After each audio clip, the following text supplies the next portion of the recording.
Welcome, misfits, to our Skeptic Bible Study. I did not leprosy that coming. Tonight, we read the plague of leprosy, then set down the laws of the leper. So come join us as we get our Leviticus on.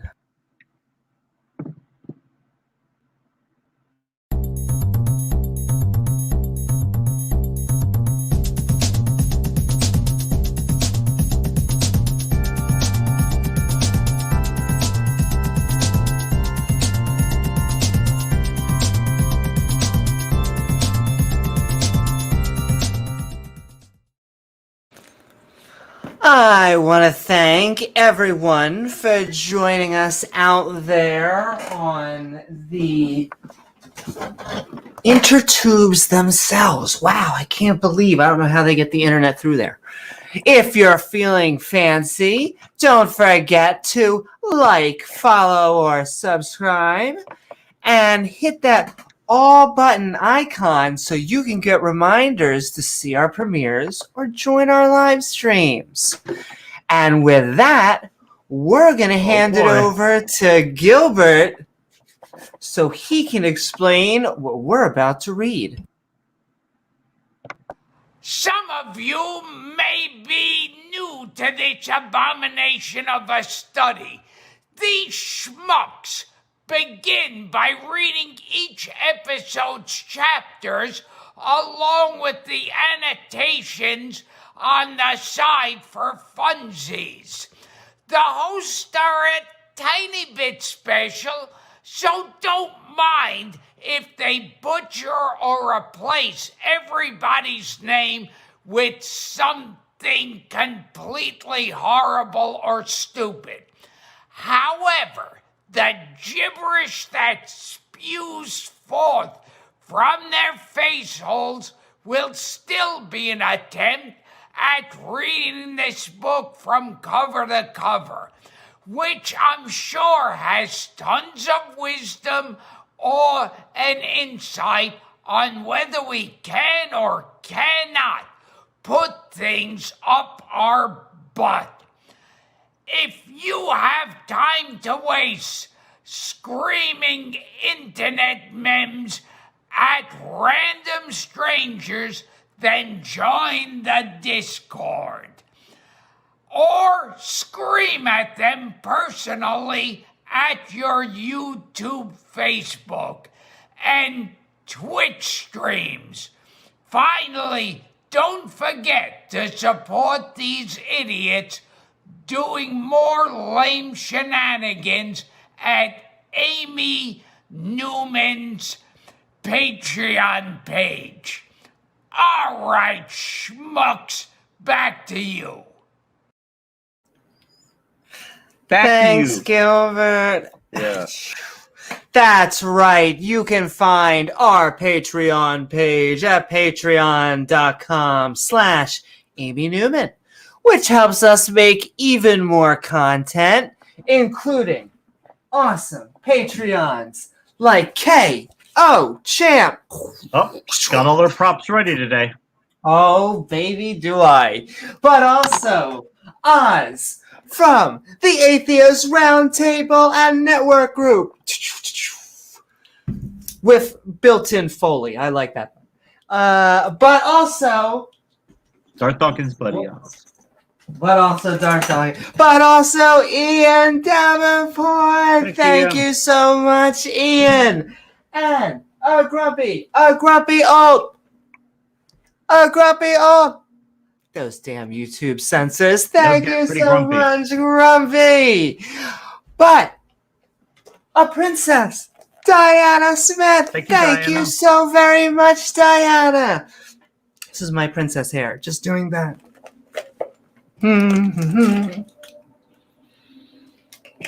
Jazz hands. But not only that, but we're looking up history. We are going Archaeology. I was gonna try and make it into like a fake word, and then I just said archaeology. Pat. Yeah. Like Indiana Jones, but real. Exactly. We're swapping out things and hope. Well, actually, I guess if Nazis' faces burn, we're okay with that. That's actually an okay thing. But but we love everybody. We love everybody. Okay, but also they should have brought extra sunscreen. Exactly. That was the problem. They just needed FPF like 8,000. They would have been fine. Yeah. But not only are we looking here, we are. Thank you so much, Dale Pastel. Thank you so much, Dale. But also, and this is my version of a hyena. Hyenas are like kind of in the cat. They are in the cat family or closer. So thank you so much, Scott Duke. Yes. Thank you, Scott. They're part of the cat kind. But that does not prove that we evolved from a rock. That doesn't prove that they're related to mosquitoes. Yeah. But yes, hyenas will actually bury their dung just like cats will and other stuff like that. So they are closer to the cat side. But also, Dave Gar. I wish I had a pony or something like that. But here's a brain. Woohoo! Thank you. And last but not least, thank you to our newest Patreon, Rajos. Woohoo! And he has a skull. I like skull. Stop talking when I talk Shakespearean. And okay, during live streams, we try to greet everyone on screen. But if you have specific thoughts or a joke or two read out loud, feel free to tag me at AB Newman.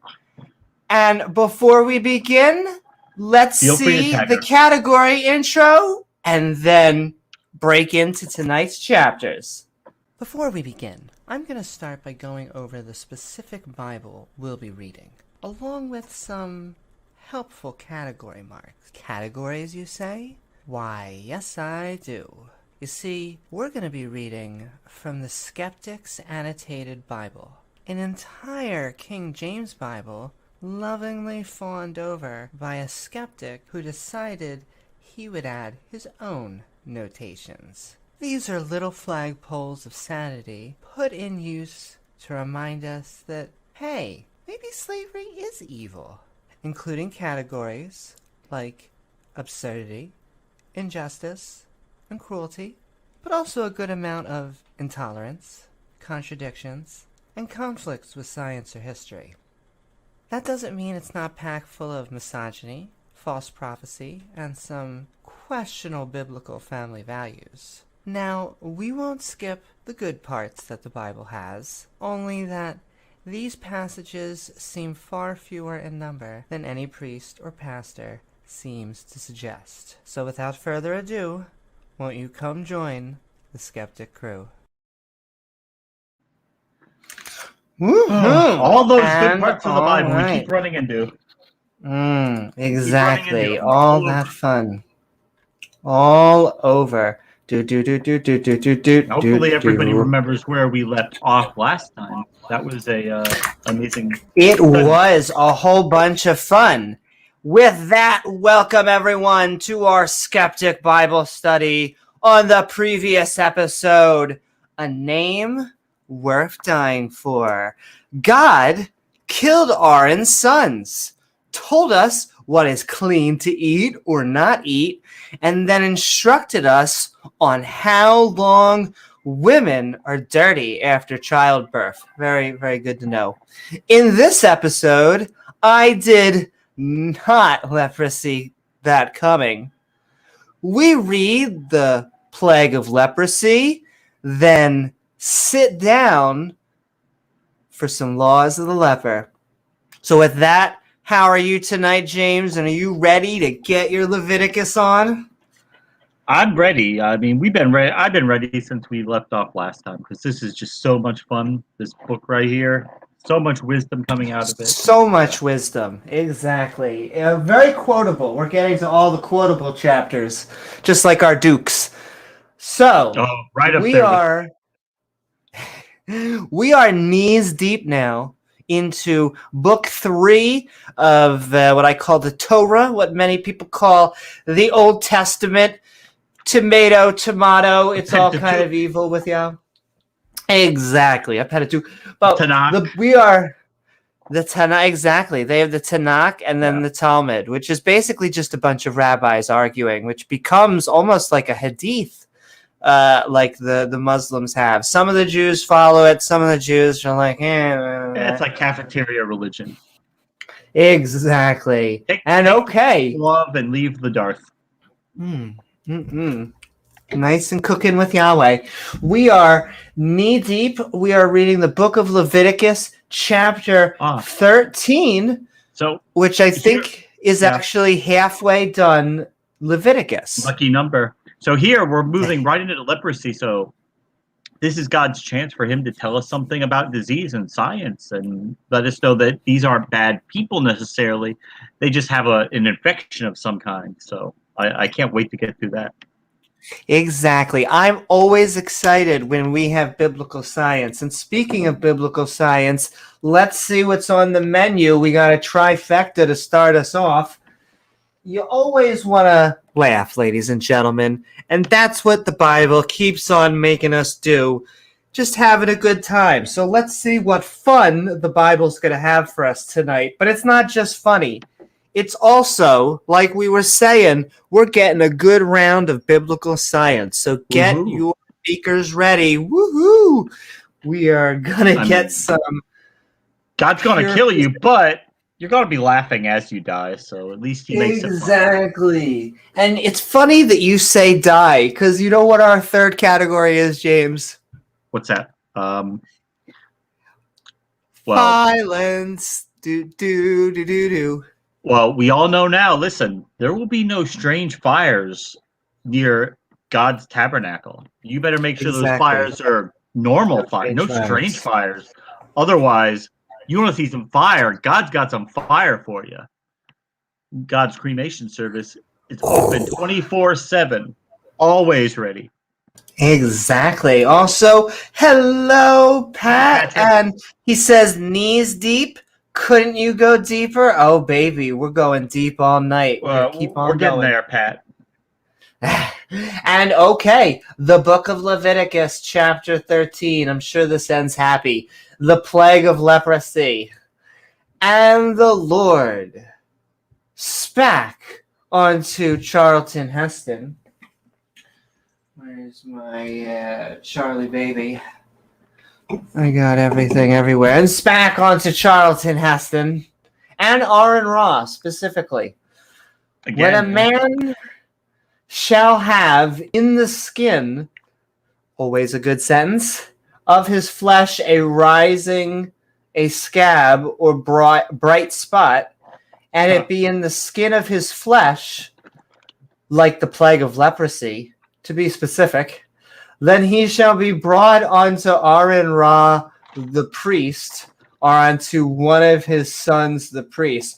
Wow, this seems rather specific. Like, what if you have leprosy and it turns out that Aaron Ra doesn't exist, or he's just dead? Let's not even go mythicist positions. Let's just say he's been dead for a long time.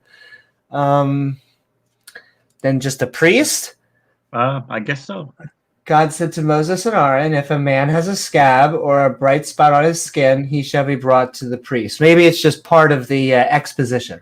And the priest shall look on the plague in the skin of the flesh, and when the hair in the plague is turned white, White Walkers, I knew it, and the plague in sight be deeper, kinky, than the skin of his flesh, it is a plague of leprosy. I don't know how... Oh, that's a real medical diagnosis there. That's like the DSM. Yeah, I was going to say. Yeah, it's probably leprosy or some shit. All right. And the priest shall look at him and pronounce him unclean. The priest will examine his skin, and if he sees a white hair that is more than skin deep, the priest will diagnose leprosy and declare him unclean. What? If the bright spot be white in the skin of his... Are they just, like, explaining, like... what is it with the pores, black holes, and... Whiteheads? Yeah. Okay, whatever. Like that escalate. It's like, I think you need to see a dermatologist. No. It's leprosy. Take my word for it. Totally. Like, where's leprosy. that Dr. Pimple Popper lady? Maybe she could come in and take a look at it for you. Yeah, before you go to like the whole throwing this person into a grave because you can't fix this bacterial infection yet, maybe. Okay. Anyway, bacteria. What are bacteria? God didn't tell us about bacteria. Demons. That's something the devil made up just to lead you astray from God. Bacteria. Also, hi, Titan Uranus. They also sell a lovely Uranus plushie. The planet. I need to buy that. All right. Where were we? I get so excited when we start talking about anuses. 3, and the priest shall look. I think 4 we were at, and the bright spot be white in skin and sight not deeper. We're moving along. And the priest shall look on him the 7th day. Oh, we're back to the 7th day shit. And behold, if the plague in his sight be at stay, and the plague spread not in the skin, then the priest shall shut him up 7 days more. Okay. Okie dokie.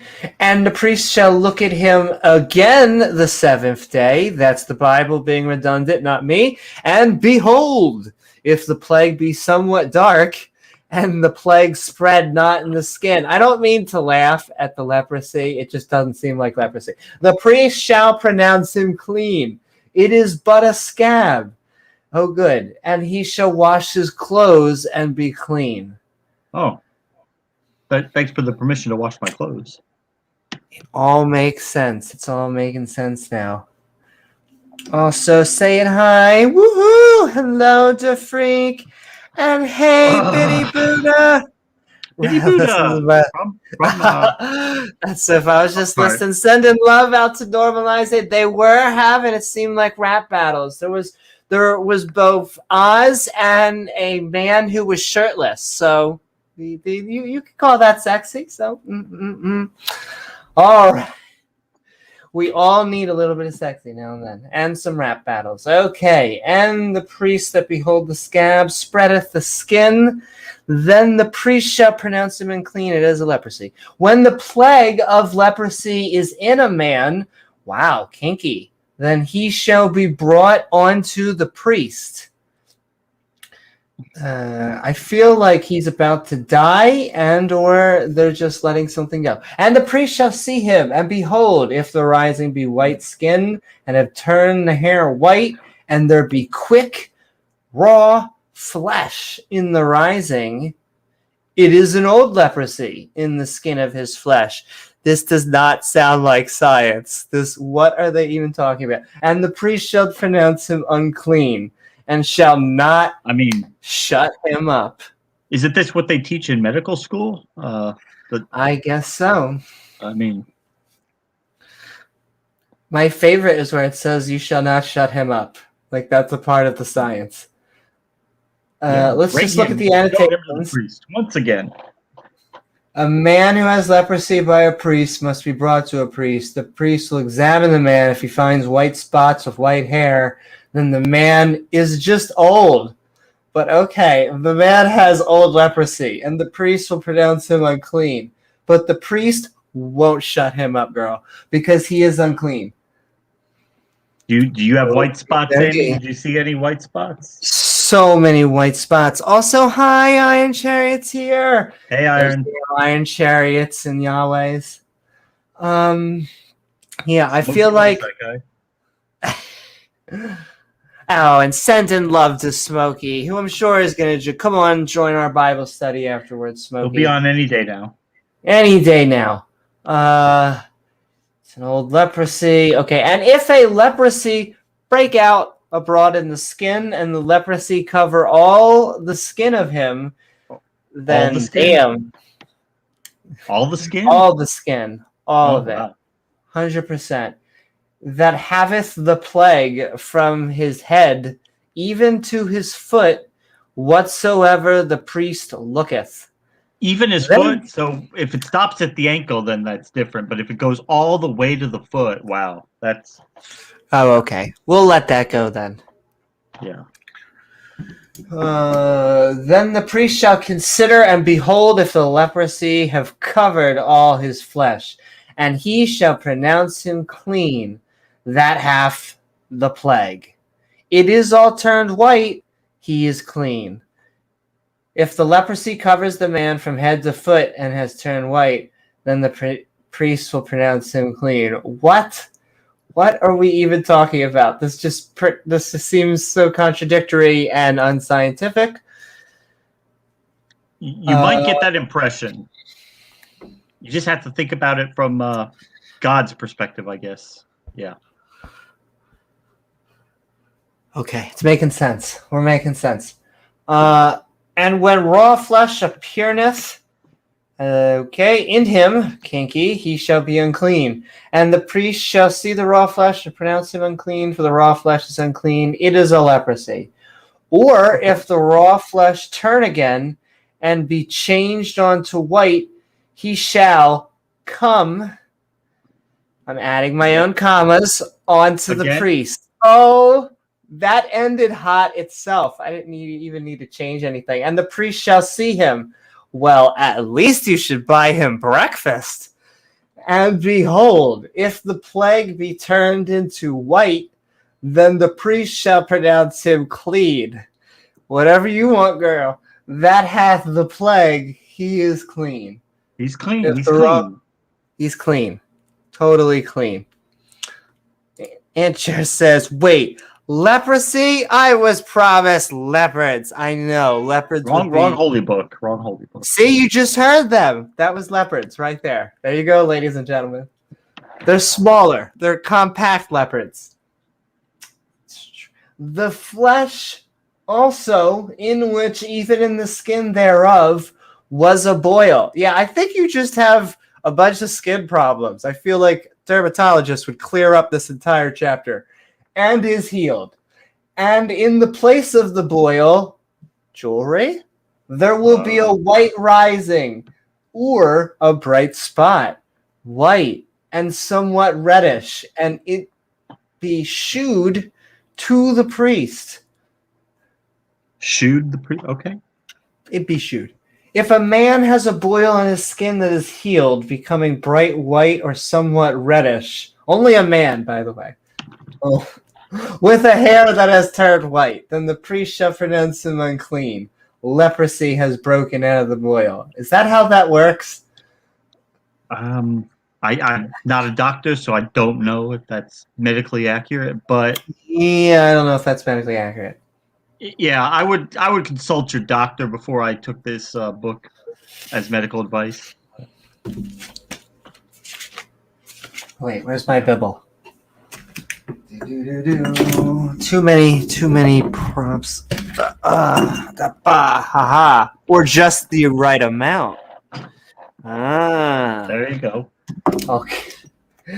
But the priest look on it, and behold, there's no white hairs, and it not lower than the skin, but be somewhat dark, then the priest shall shut him up 7 days. Again? Yeah. Again, with the 7 days, at least they're shutting people up. And if it spread much abroad in the skin, then the priest shall pronounce him unclean. It is a plague. I feel like at that point, if it is the plague, you definitely have it.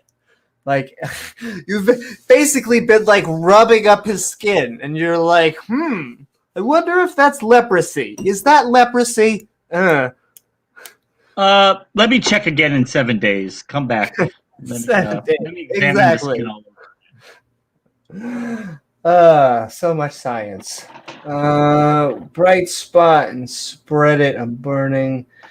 Okay. And if there be any flesh of the skin whereof there it is hot burning, I think that already the words just hot burning and skin don't normally have a positive outlook. And the quick flesh that burneth have a white bright spot, somewhat reddish or white. Then the priest shall look upon it, and behold, if the hair is the bright spot be turned white, and it be in sight deeper than the skin, it is a leprosy broken out of the burning.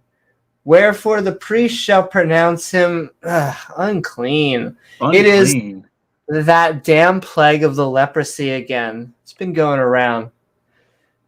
But if the priest, it happens. Actually, wait. But if the skin, I don't know why. The annotations are just going to say the same thing. But if the skin is a hot burning with a white bright of somewhat reddish spot with a hair that is more than skin deep, that is turned white, then it is leprosy, and the priest will pronounce him unclean. No, you shouldn't. That is not medically accurate. Do not do that. Bad. But if the priests look on it, and behold, there be no white hair, which is how you notice all bacterial infections, in the bright spot, and be no lower than the other skin, but be somewhat dark, then the priest shall shut him up for 7 days. And the priest shall look upon him the 7th day, and it be spread much abroad in the skin, then the priest shall pronounce him unclean. It is the plague of leprosy. And if the bright spots stay in place and spread, does this sound a little bit redundant to you? I feel like you've been reading the same verse over and over again. Over and over. And a spread, not in skin. But we can't edit this. Remember, this is holy, given by God. Inspired by.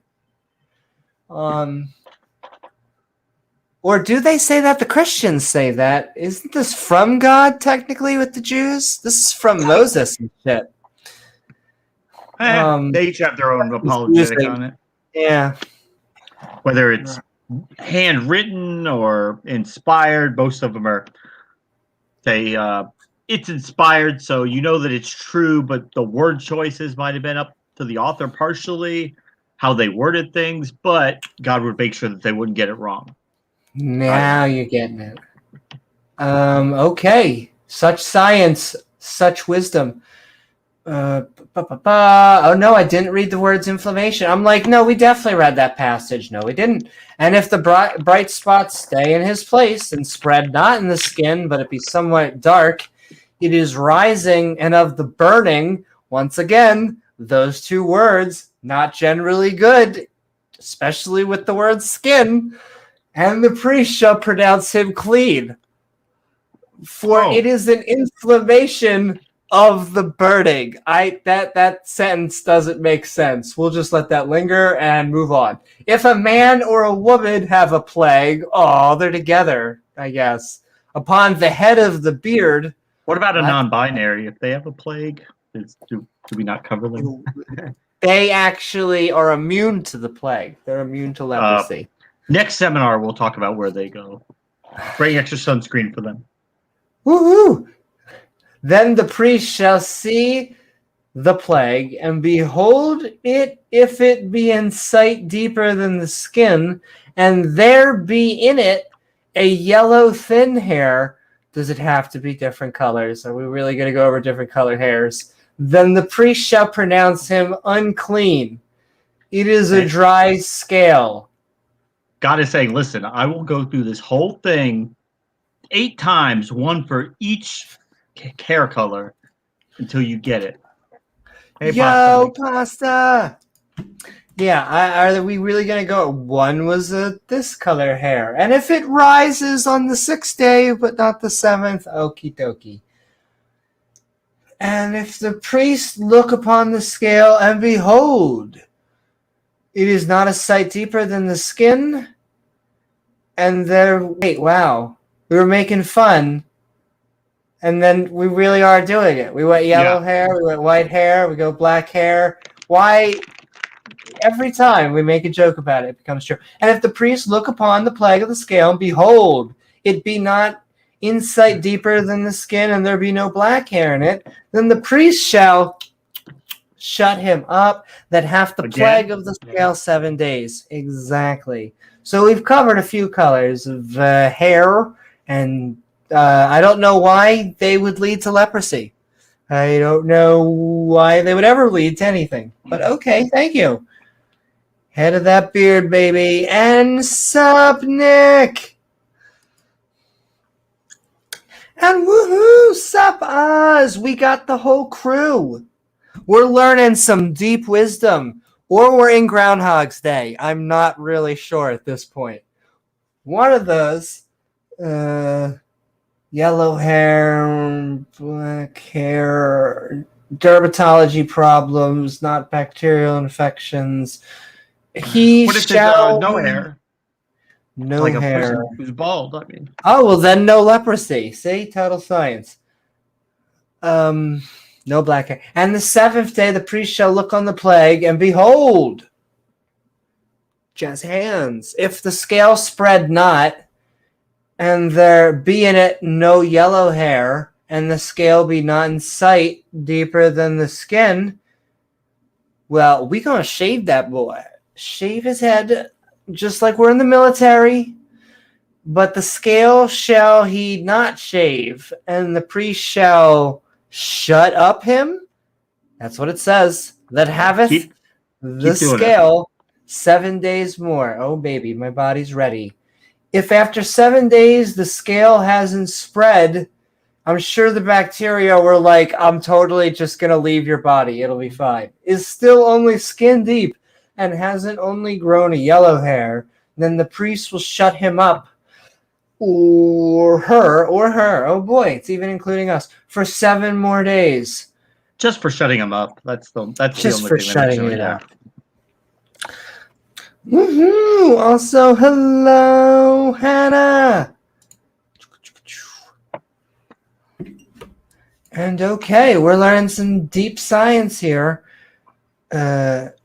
Cutting edge medical science, actually. Yeah. Exactly. In the 7th day, the priest shall look on the scale. Behold, not spread in the skin, not in the sight deeper than the skin. And the priest shall pronounce it clean. He shall wash his clothes, shall be clean. But if the scale spread much in the skin after his cleansing, oh, it's about to get good. I like highlighted. Then the priest, shall look on him. Kinky, I saw this on porno. And behold, if the scale be spread in the skin, the priest shall not seek for yellow hair. He is unclean. Wow. Don't even look. Yeah. Yellow hair. Duh. That's leprosy, right? That's the science, right?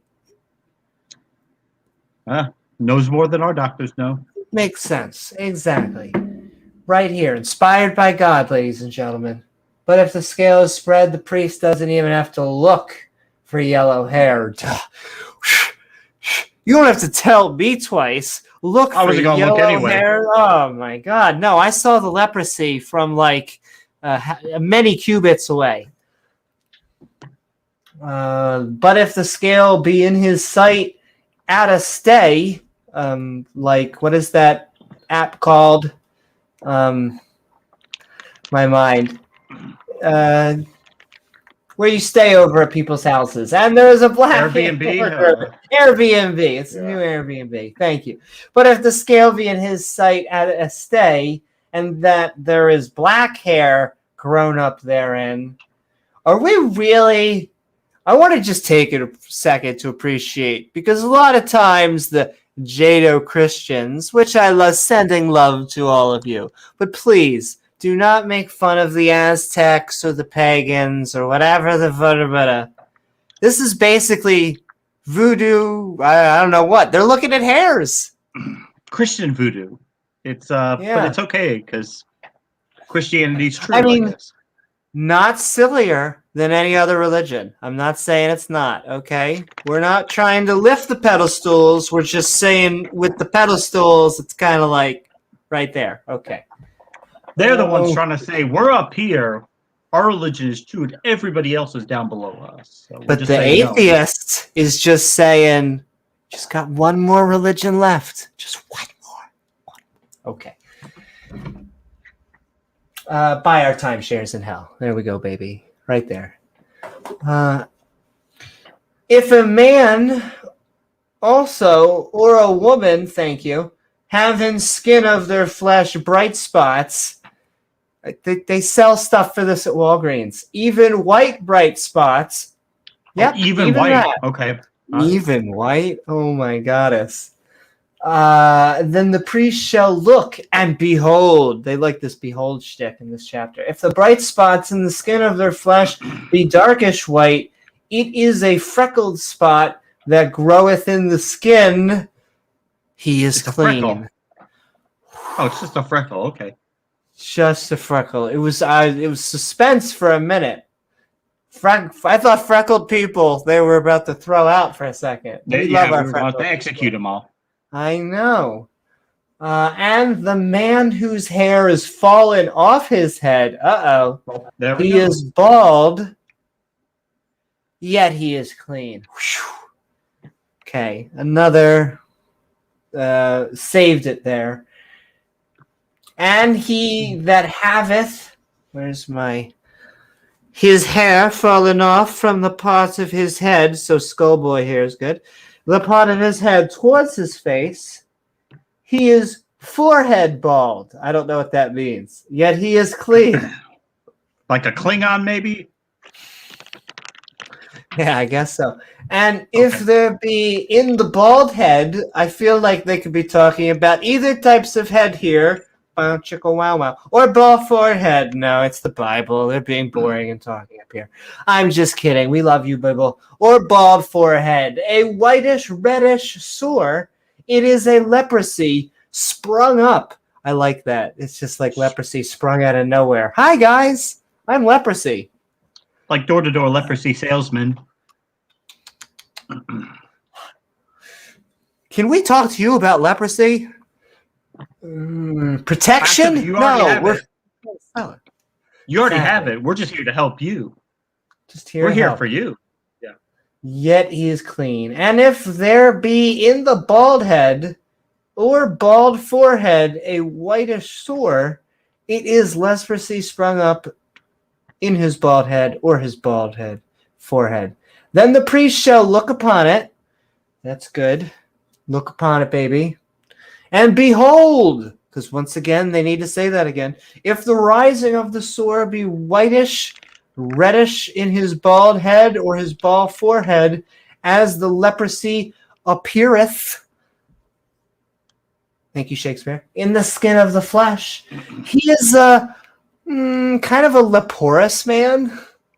I like that. He is unclean. The priest shall pronounce him utterly unclean. Oh, I'm sorry. Utterly. I've dealt with semi-unclean. I've dealt with very unclean. I'm sorry, but utterly unclean. That's utterly unclean. God's amping it up here. Thank you. I was looking for it. I set myself up, and then I lost. Utterly. Like the cow udders, yeah. Like you're milking cows. They're not clean either, apparently. Also, hello to both Shane the Skeptic. My globe deflected your bars back to you. You only ended yourself, bro. And also, the one, the only, Randolph Richardson. Woohoo! Yeah, we got everybody up in here tonight. What happened? Everybody. We are the whole heathen crew. I was going to say, and the leper in whom the plague is, his clothes shall be rent. What? And his head bare. They like the rent clothes in the Bible. Yeah. Okie dokie. And he shall put a covering upon his upper lip, shall cry again, unclean, unclean. Only on the I only added it for some reason. Yeah, I don't know why. What does that even mean? Lepers must tear up their clothes, not wear hats, cover their upper lips, and cry, unclean, unclean. Yeah, that'll fix it. They are defiled, unclean, and must live alone away from everyone else. I mean, they must have done something bad for God to give them that disease, I guess. Yeah, a little weird. I don't know how, once again, we're getting to the science. You just yell unclean, unclean. All the days, and the leper in whom the plague is. Oh no, I read that. All the days wherein the plague shall be in him, he shall be defiled. He is unclean. He shall dwell alone. Without the camp shall his habitation be. The garment also that the plague of leprosy is in, whether it be a woolen garment or a linen garment, whether it be a wrap, I'll take a wrap. I'm trying to go on a diet. Or woof. Oh, okay. Or linen, or of woolen, whether in a skin. Or Lady Gaga's meat outfit. Exactly. Meat everywhere. A meat offering, yeah. A meat offering. Amy loves it. And also, if you want to see your specific comment read on screen, don't forget to tag me at Amy Newman, whether you're on YouTube, Facebook, or Twitch. And all right. We're having a leprosy good time. Even Twitch, we stream it out there to the YouTubes. And if the plague be greenish, I was joking. Like, I was literally going to make the stereotype at the beginning. Like, is it going to be like a blue hair and a green hair? Ladies and gentlemen, we're there. Oh, no, it's greenish garment. And if the plague be greenish or reddish in the garment or in the skin. Wait, in the skin or in... That's a little bit... I was about to say, are they about to say green garments? And then they went to the skin. So maybe they are saying that. Green skin. I don't really know anymore. Maybe. And if the plague be greenish or reddish in the garment or in the skin, either in the wrap or in the woof, or in anything of skin, it is a plague of leprosy. Oh, there's more than just the hair test. And shall he be shewed onto the priest? Shewed? Okay. I mean, that, I guess so, right? Uh-oh, Oz. Shane's calling. We might have to have an on-air rap battle. I think that's what they're sending. A rematch. How long before you get super chats? Well, that's a good, funny question.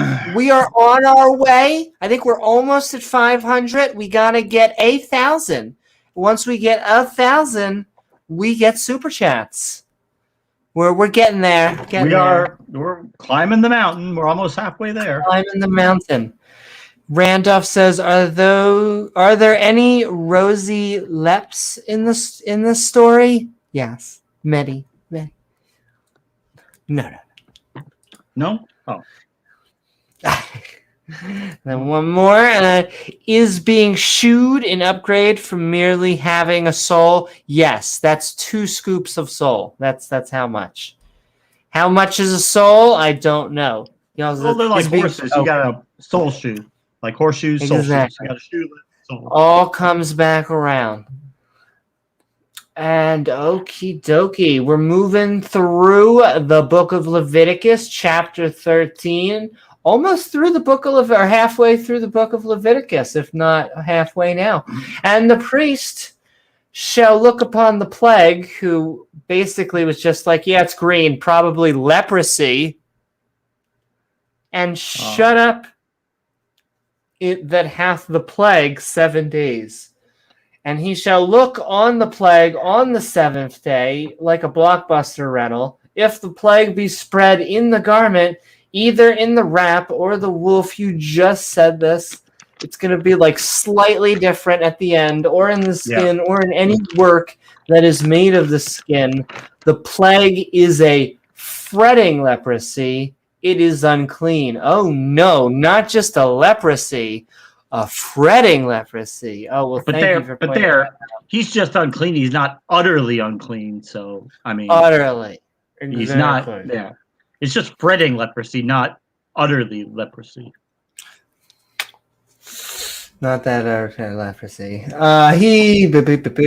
Fretting. He shall therefore burn that that escalated quickly. Burn that garment, whether wrap or woof, James, in woolen or in linen, in anything of skin, wherein the plague is, for it is fretting leprosy. I hate fretting leprosy. It shall be burnt in fire. Damn. Okay. And if the priest shall look, take a peek, and behold, the plague be not spread in the garment. This sounds like an STD, but we'll skip that. Either in the wrap or the woof or in anything of the skin. Then the priest shall commander level, just like Bob Larson, that the wash, the thing wherein the plague is. I'm sorry if I read that a little weird, but it was a weird sentence. And he shall shut it up 7 days more. If the plague hasn't spread in the garment, shut it up, baby. Then the garment must be washed and shut up for 7 more days. I can't even begin to understand what that means. And the priest shall look on the plague. After that, it is washed. And behold, if the plague, I feel like every once in a while we get like a drinking game. You could have a drinking game with behold in this chapter. If the plague have not changed his color, and the plague be not spread, it is unclean. Thou shalt, guess what? Burn it with fire. Oh, not take a couple pills and call the doctor tomorrow? See how you feel? No. Burn with fire? No. We can't have that much science in our Christian Science. It is a fret inward, whether it be bare, within or without.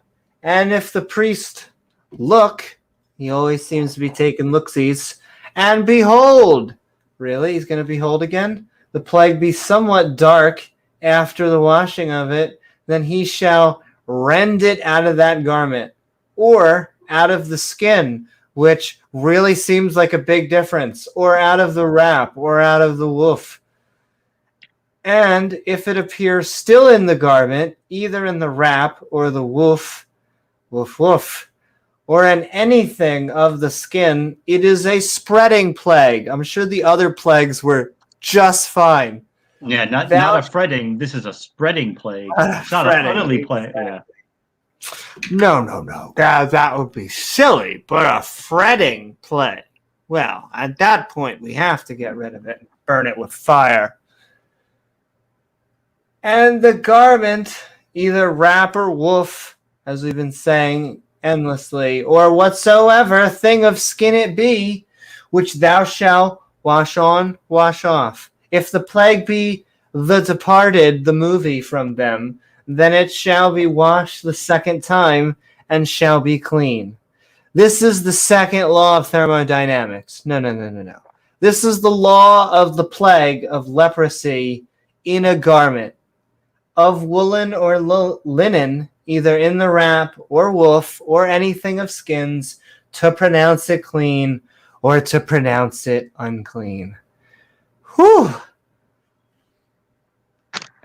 Wow. Do you feel the wisdom? This is a pandemic.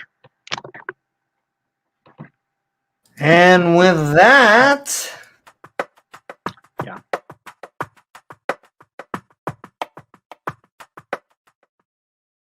we just got done reading the book of Leviticus, chapter 13.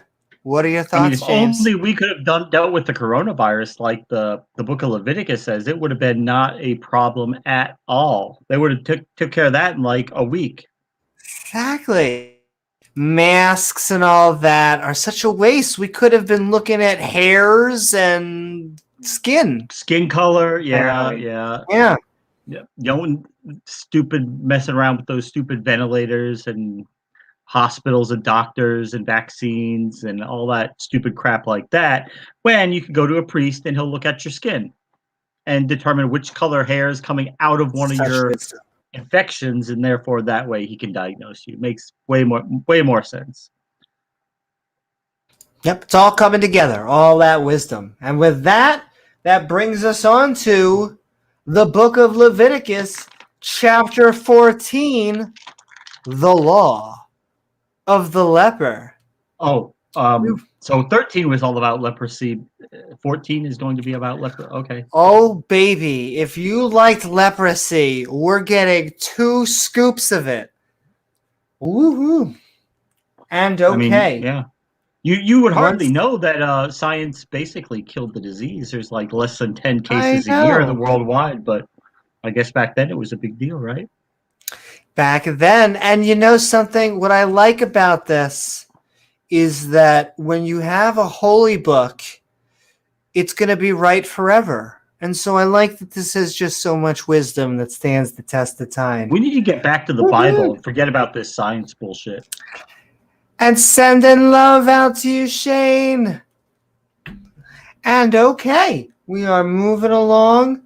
We're going to move through this chapter. And then at the end of this chapter, if anyone would like to say what's on their mind and how much wisdom and awe that this chapter inspired them, we're going to be sending the link in chat so you can tell us what you think.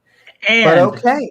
Even then, if you want to go on camera and have Amy diagnose your skin, if you have a thing like that, she would be willing to do that to look and see and give you an appraisal right now. Honestly, at the commander level. So that's at the commander level, but I'm honestly glad that we finally figured out how to, I guess not cure, but really understand leprosy. Those damn scientists really, with you were saying 10 cases a year, I think we now have the real answer right over there, but not 100%, right? Not 100%. So they're going to tell you it's bacteria, but does that really make sense? Bacteria? Exactly. What's that? You can't even see them. Exactly. And honestly, it's good that God didn't put anything about bacteria in here, because then you'd have science in the Bible. Yeah. That just doesn't go good together. That's like pickles and ice cream. It's just, yeah. Exactly. Doesn't work. And okay.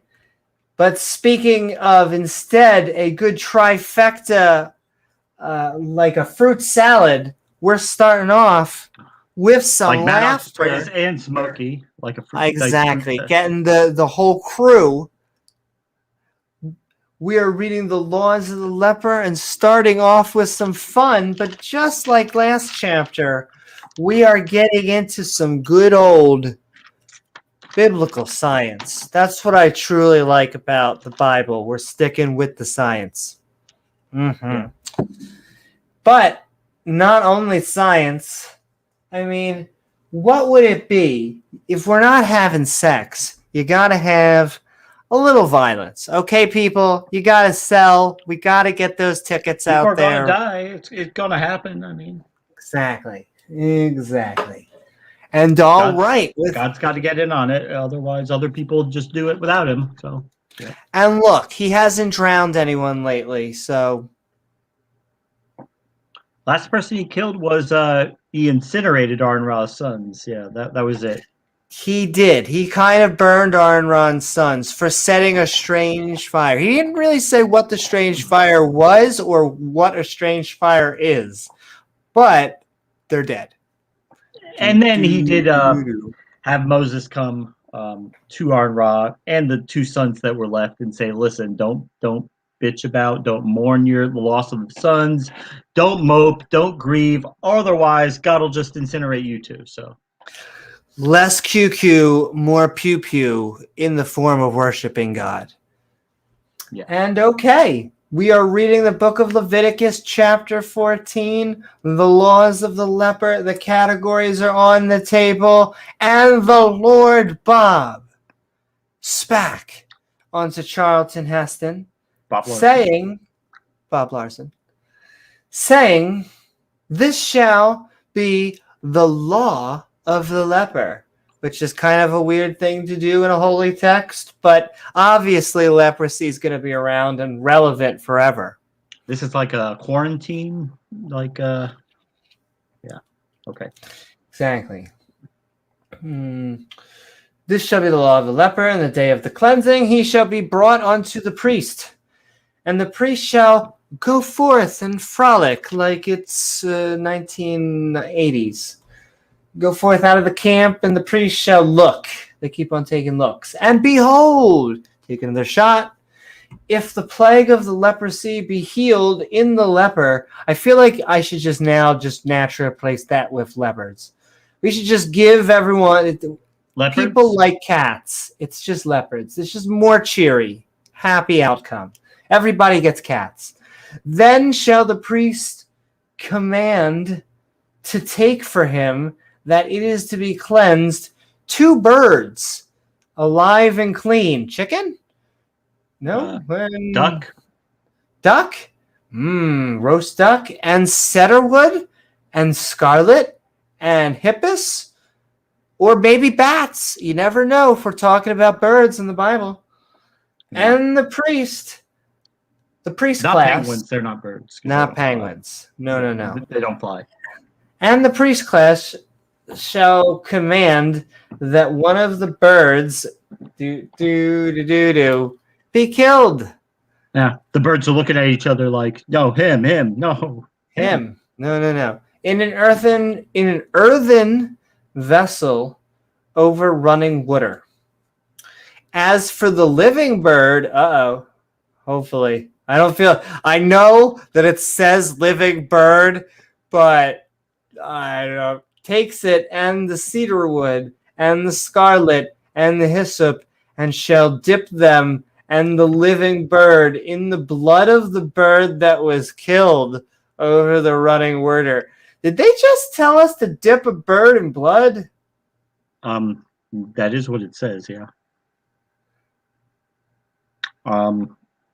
Listen, Amy, his ways are above our ways, and he's so smart, we can't even conceive of what he's thinking about. No, exactly. No, it's all making sense now. I totally get it. That's your pride coming in, Amy. That's your pride, your sinful pride, because you want God to conform to what you think makes sense. Now, to God, killing a bird and dipping another bird in that blood makes perfect sense to him. So he's not going to worry about making it, fit our approval. Exactly. Well, why? It doesn't have to make sense to us petty humans. It just has to make sense to the deity that wants us to dip birds in blood. Okay. It's like Oliver North said, testifying before Congress at the Iran-Contra hearing. He says, if the president of the United States orders me to go in the corner and stand on my head, that's what I'm going to do. That's like what God is doing here. He tells you to do stupid stuff just to see if you'll do it. Just to see if you love him enough to do it. Yeah, he just wants to test you. It's like a frat party where they're just hazing you. Like the thing with Abraham and killing Isaac. Yeah, he was just kidding. Everyone freaks out about it. Like, oh my God, human I made sacrifice. Him almost kill his son. I didn't do it. God. I mean, me. All right. But so what if I did? I'm the fucking God who flooded the planet. Exactly. How many sons did I kill? How many babies did I kill? And he shall sprinkle upon him. Oh, this is always good. I love it when they sprinkle that blood. That is to be cleansed from the leopard 7 times, and shall pronounce him clean, and shall let the living bird loose into the open field. Yes. Come on, living bird. Run. He will sprinkle the remaining blood on the leper 7 times, pronounce him clean, and let the blood-soaked bird fly away. Once again, though, science?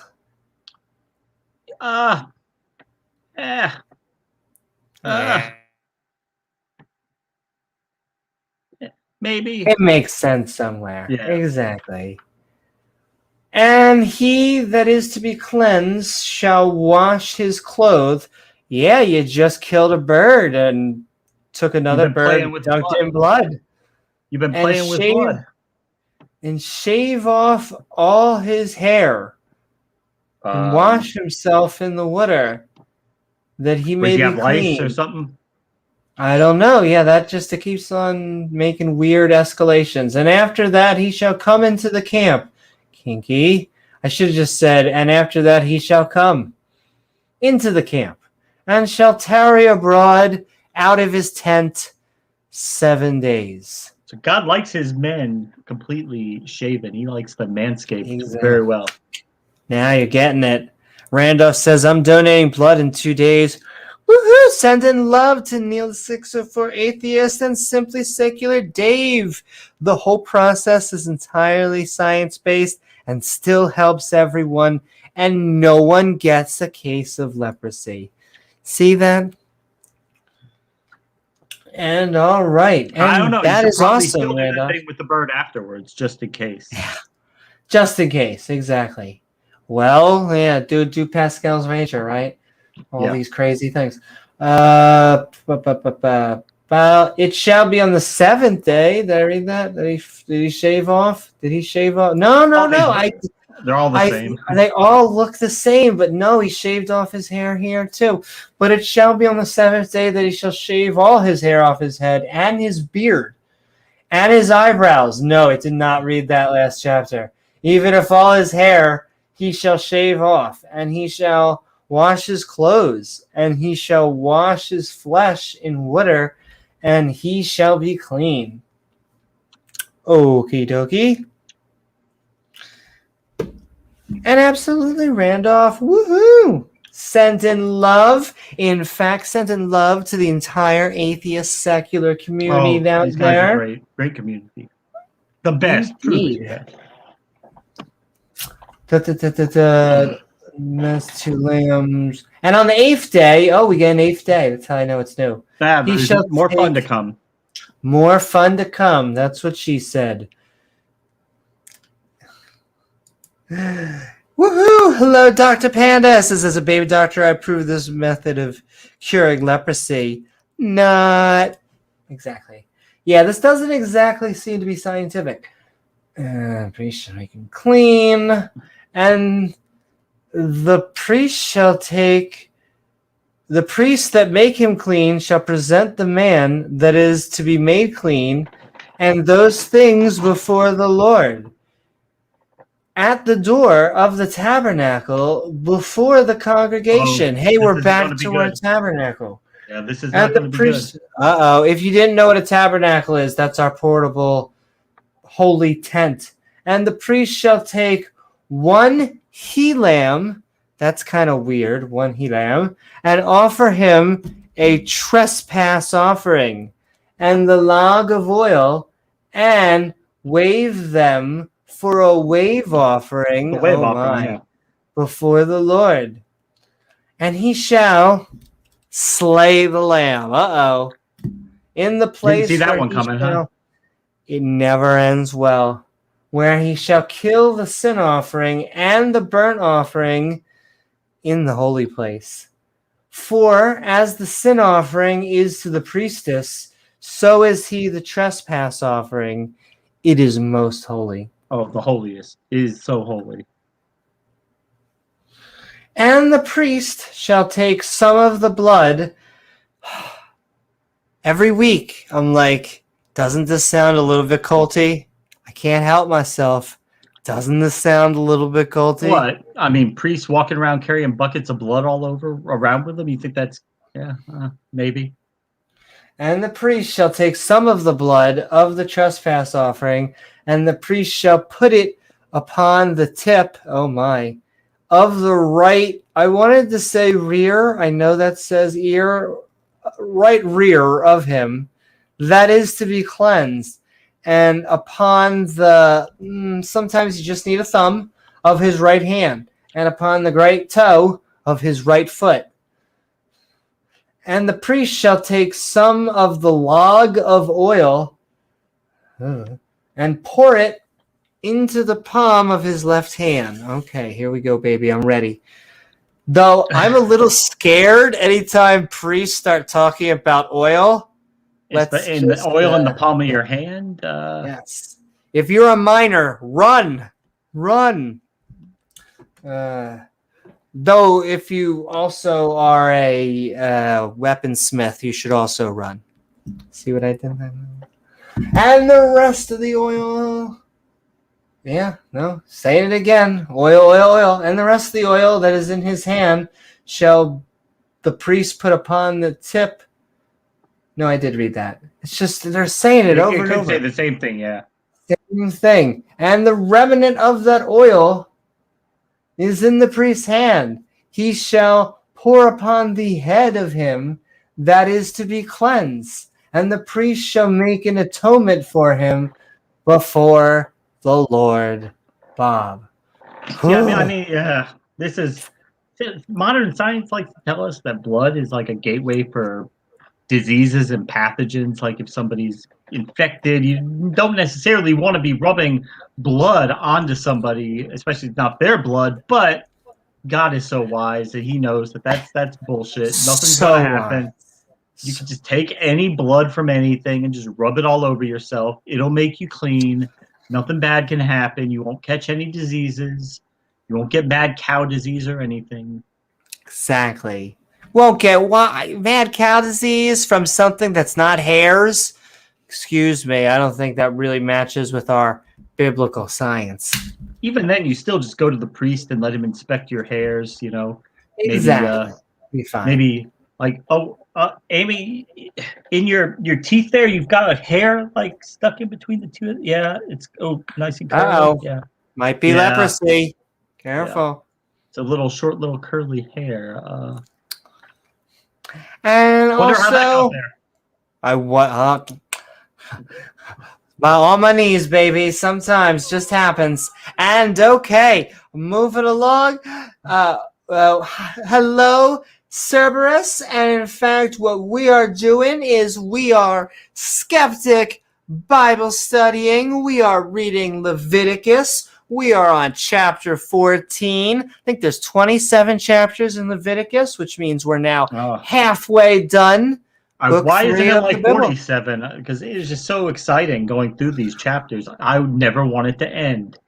Never. And you wonder why so many atheists and, in fact, Christians, because I think Christians more than atheists, I think the atheists don't read the Bible. And it's because, look at this stuff. If you wanted to read it every word for word, I mean, you would be going cuckoo for Cocoa Puffs. That's why I think James and I are right now cuckoo for Cocoa Puffs. Okay. And the priest shall offer the sin offering, as you do, and make an atonement for him, that is to be cleansed from his uncleanness. And afterward he shall kill the burnt offering. Well, that is kind of why it's the burnt offering. So whether you killed the burnt offering or not, it's going to die. And the priest shall offer the burnt offering and the meat offering. Oh, my. What about the wave offering? Wave. The breast offering? The breast offering, the heave offering. Why are there so many types of offerings? But apparently we're going to go through each one of them with a whole entire paragraph. It's the same thing, just one word difference, the whole thing. One word difference. Yeah, you could copy and paste a lot of these paragraphs and just like change one word. I wonder if they even did that in the Bible. It makes me wonder, did they rewrite the paragraph, or even back then, was there a copy and paste tool? No, I guess he had to write back hand. I mean, God had that tool because apparently when God was designing humans, his masterpiece, he just decided it would be too much work to write that genetic code. Too much work. He just took the genetic code of like a basic gorilla, an ape, and he copied like 94% of it, and he pasted that into humans. He just changed a few things here and there and whatever, but just a few things. He wasn't going to go and write all those DNA codes. He wasn't going to have John Maddox come in and write all those fucking codes for a human. No. Copy and paste from gorilla DNA. It's amazing, too, how similar we look to other apes, but us having common ancestry with other apes. Does that make sense, Amy? I mean, the dogs, the wolf, the coyote, and the jackal maybe have had a common ancestor, but it looked like a wolf. But James, a dog's always going to give birth to a dog, and a whale's only going to give birth to a whale, okay? The whales have a 15-foot penis. Did you know that, Amy? Woohoo! I did. I found that out. I would say the hard way, but That's a mouthful for you, Amy. That's a mouthful. That's a mouthful for you. Yes, exactly. I think I had to die apparently to enjoy that because I'm pretty sure that's what happened. But the things you do to be a size queen. Well, okay, moving along. Yeah. Two turtle doves. I like this. And two turtle doves. And two turtle doves. A partridge in a pear tree. And a partridge in a pear tree. Or two young pigeons. Oh, I feel it. Come on, come out alive. No, I'm rooting for you. We've only got an old pigeon. I'm sorry. We don't have a baby only pigeon. An old pigeon. Yeah, I'm sorry. We can't do the offering. Such as he is able to get, and the one shall be a sin offering, and the other a burnt offering. Yeah, no, that's not going to end up well. Thank you, Randolph. Woohoo! And two turtle dildos. Too dirty, exactly. It's turtle dildos all the way down, I think, is the philosophical problem goes, right? That's how it goes? Most likely, yeah. A dildo inside of a dildo, like the Russian dolls. Exactly. You can't explain that. And he shall bring them on the 8th day for his cleansing. Is that what you're going to do with that? Onto the priest, onto the door of the tabernacle of the congregation before the Lord. Bob. And the priest shall take the lamb of the trespass offering and the log of oil. I'm not sure what a log of oil is, and the priest shall wave them for a wave offering. Yes, get a wave offering. Wave the log of oil? Na, na, na, na. Hey, hey, hey. Does this please you, God? Did it work? Is this a log of oil, though? I don't know. You go chop down an oil tree and I don't know. Yeah, exactly. Hold on. Where's my... all right. Hey, there we go. It's not shittim wood. It's an oil tree. Not shittim wood. It's and shall wave offering, and he shall kill the lamb of the trespass offering, and the priest shall take some of the blood, always a good sentence, of the trespass offering, and put it upon the tip of his rear. That is to be cleansed, and upon the thumb of his right hand, but you gotta jiggle it around a little. They're going to be doing some fisting. Yeah. The fist fruits. Exactly. Again, the fist fruits. Now you're getting it. And upon the great toe of his right foot. And the priest shall pour of the oil into the palm of his own left hand. Okie dokie. And the priest shall sprinkle with his right finger some of that oil. Now you're getting me. That is in the left hand 7 times before the Lord. And the priest shall put of that oil that is in his hand, oh my, upon the tip of his rear, that is to be cleansed, and upon the thumb of his right hand, and upon the great toe of his right. They keep on doing the same thing. Upon the place, and upon the place of the blood of the trespass offering. Now, I think if anyone were to do anything like this today, they would probably be arrested for attempted sodomy. Oh my. Well, that happens every once in a while, but yeah, I think they would be. And the rest of that oil. Ooh. There's enough evidence here that, we're about to have some sodomy taking place. Look, sometimes you just need a finger. I'm just saying. That's all you need to get there. And the priest shall put the oil in his right hand. Where did I just read? And the rest of the oil in the priest's hand he shall put upon the head of him that is to be cleansed, to make an atonement for him before the Lord. Bob. And he shall offer the one of the turtle doves or of the young pigeons. Oh no, not Pidgey. Such as he can get. Even such as he is able to get. The one for a sin offering. And the other for a burnt offering. You remember the pigeons from Animaniacs? Mm-hmm. It's just like them. They're Yeah, laughing. but they're older pigeons. They're like the Godfather, but they're the pigeons, the good pigeons. The good pigeons. I was also thinking Pidgey from Pokemon. Either one of those works. All right, and even such as he is able to get, one for a sin offering and the other for a burnt offering, with that heavy, long, thick meat offering. And the priest shall make an atonement for him that is to be cleansed for the Lord. Bob. This is the law of him to whom in the plague of leopards, whose hand is not able to get that which, I'm just going to go with penitentiary, to his cleansing.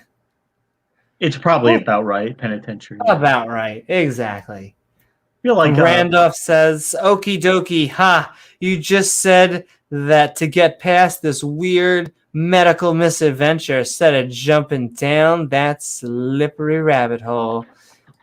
Baby. What were you going to say, James?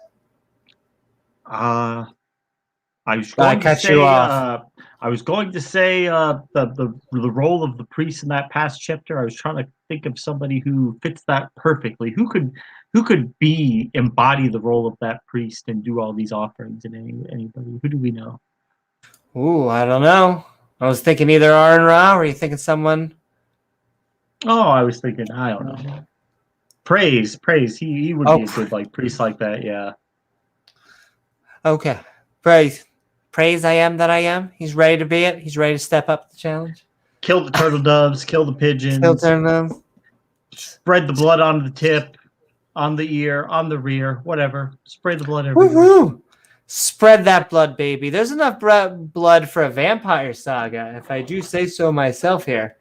And then, of course, next to praise would be Gavin on all fours with a dog collar. And oh my! Now we're getting hot here. Yeah. It's Oh, we're sending love. You both are invited on the podcast. Woohoo! And okay, we're reading a fun one. Leprosy. Full House Leprosy. Peanut butter. Full House Leprosy with just some peanut butter and chocolate. We are starting off with a good amount of laughter, which you got to do when you're reading the Bible. Bob Saget, he's got to make some jokes now and then. Exactly. But not just that. We are continuing tonight's trend of some wonderful biblical science. Yep. Fits. It'll fit. We'll make it fit. It'll fit eventually. All right. And with that, the book of Leviticus, chapter 14, House Leprosy, and the Lord Bob Spack. Oh, don't spray it. Say it. Don't spray it, God. On to Charlton Heston, and on to Aaron Ra, whose two sons God kind of killed in the last chapter. I didn't kill them all. He's got two that are left. Exactly. They're not all dead. All. God, walk it off. When ye come into the land, oh my.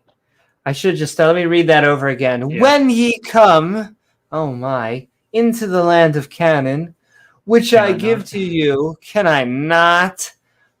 Which I give to you for a possession. We haven't heard of Can I Not in a while. Yeah, ignoring it for a while. Yeah, I put the plague of leprosy in a house. Of the land of your possession. I'm not sure what that's supposed to mean. Here's my drinky drink. Give me 1 sec. Yeah, I don't know what that's supposed to mean either. House leprosy. He that owneth the house shall come and tell the priest, saying, I think it's talking about the house being possessed, so I think we're good.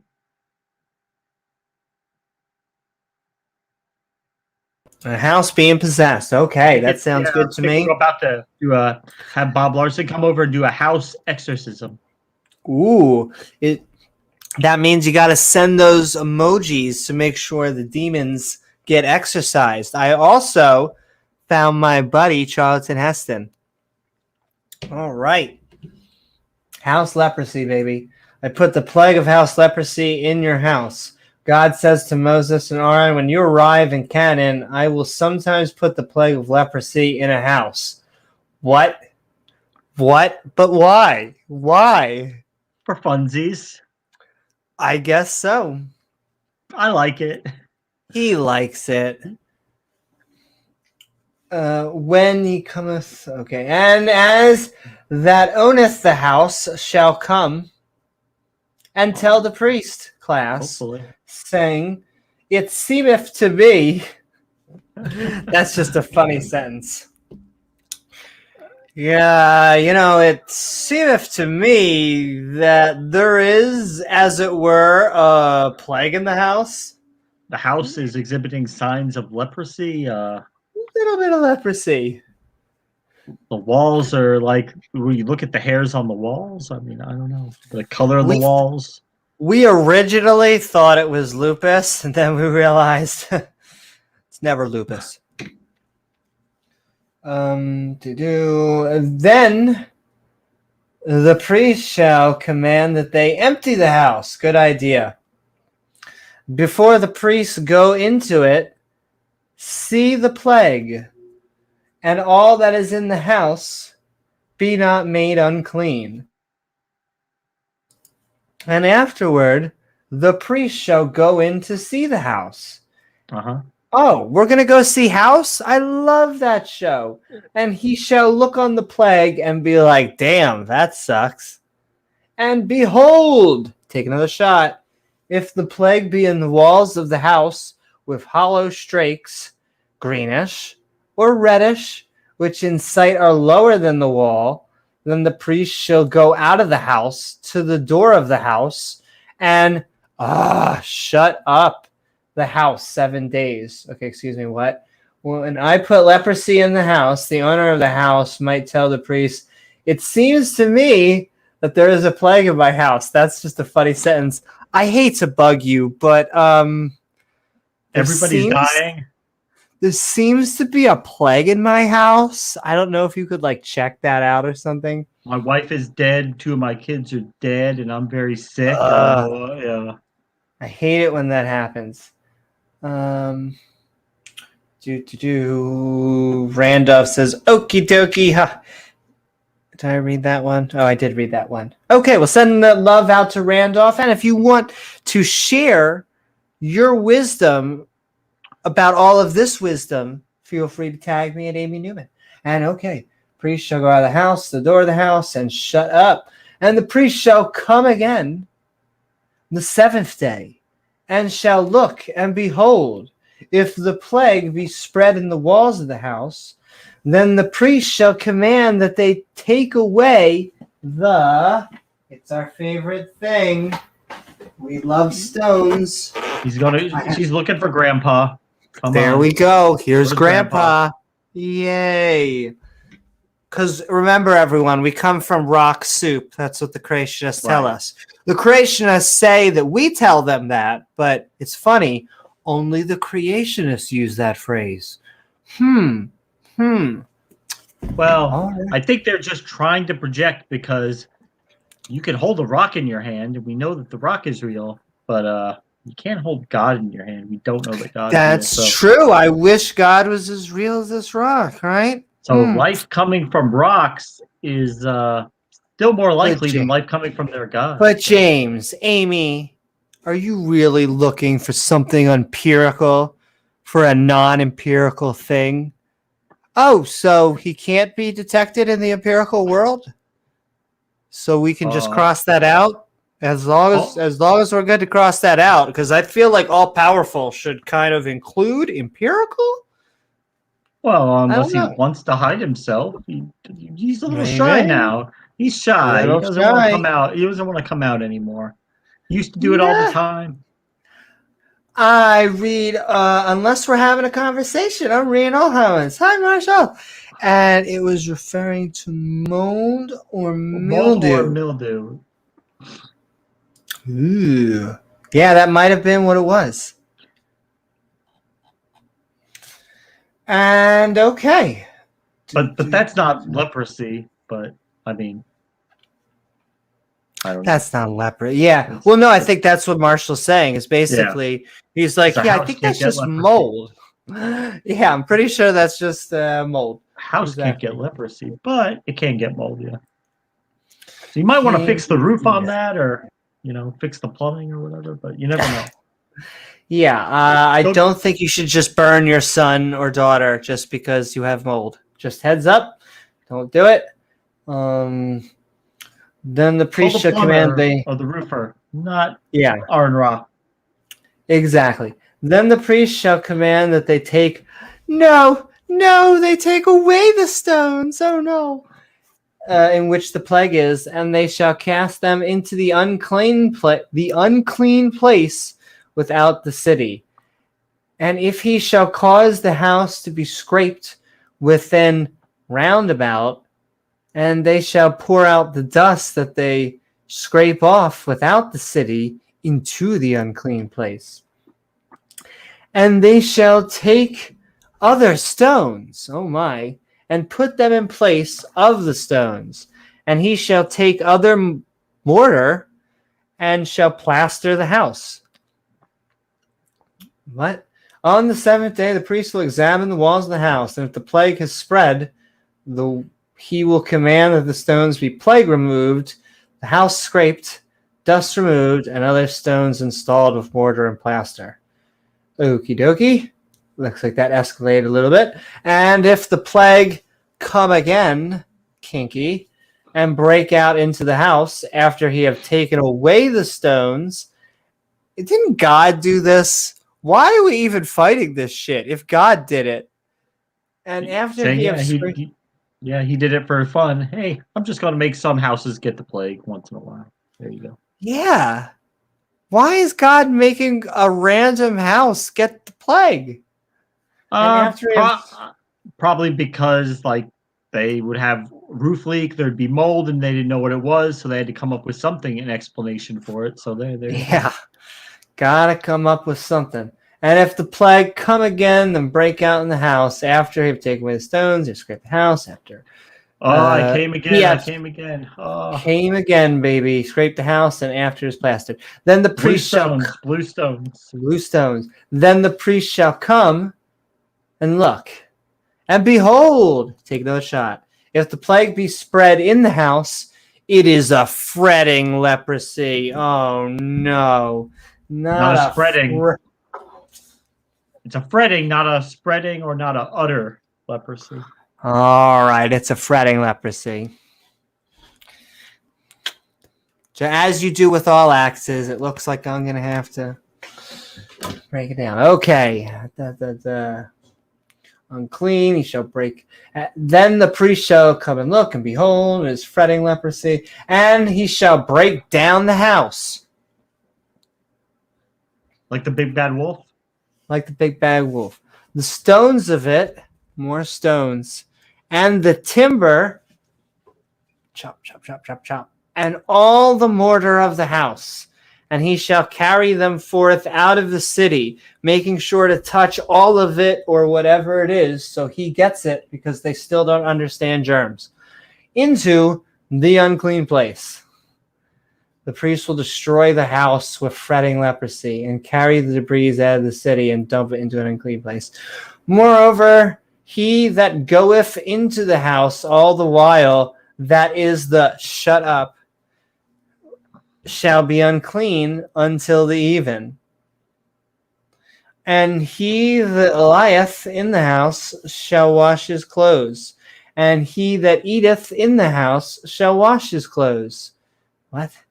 And if the priest shall come in and look upon it, and behold, take another shot, the plague have not spread in the house. After the house was plastered, he got The plastered. house is plastered. Oh, my house. Let me tell you some stories. I'm about to do a heave offering. Then the priest shall pronounce the house clean, because the plague is healed. Oh, good. So get the house plastered and then Get that house healed. plastered. And Randolph says, it's bad enough that books collect dust, but books about pouring dust out is like reaching for boring on purpose. Yeah, this is just edge of your seat excitement. Whew. And okay, guys, it's like getting on air and just reading from the phone book. Exactly, or watching that second coat of paint dry. And okay, guys, we are about to be rolling into the end of our 2 leprosy themed chapters of the night.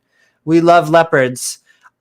So I am actually going to be throwing that link into chat. Feel free to join us and just wait the next few minutes, but we will be going into the open mic portion of our show soon. Feel free to come in and onto us. Oh my. Yeah.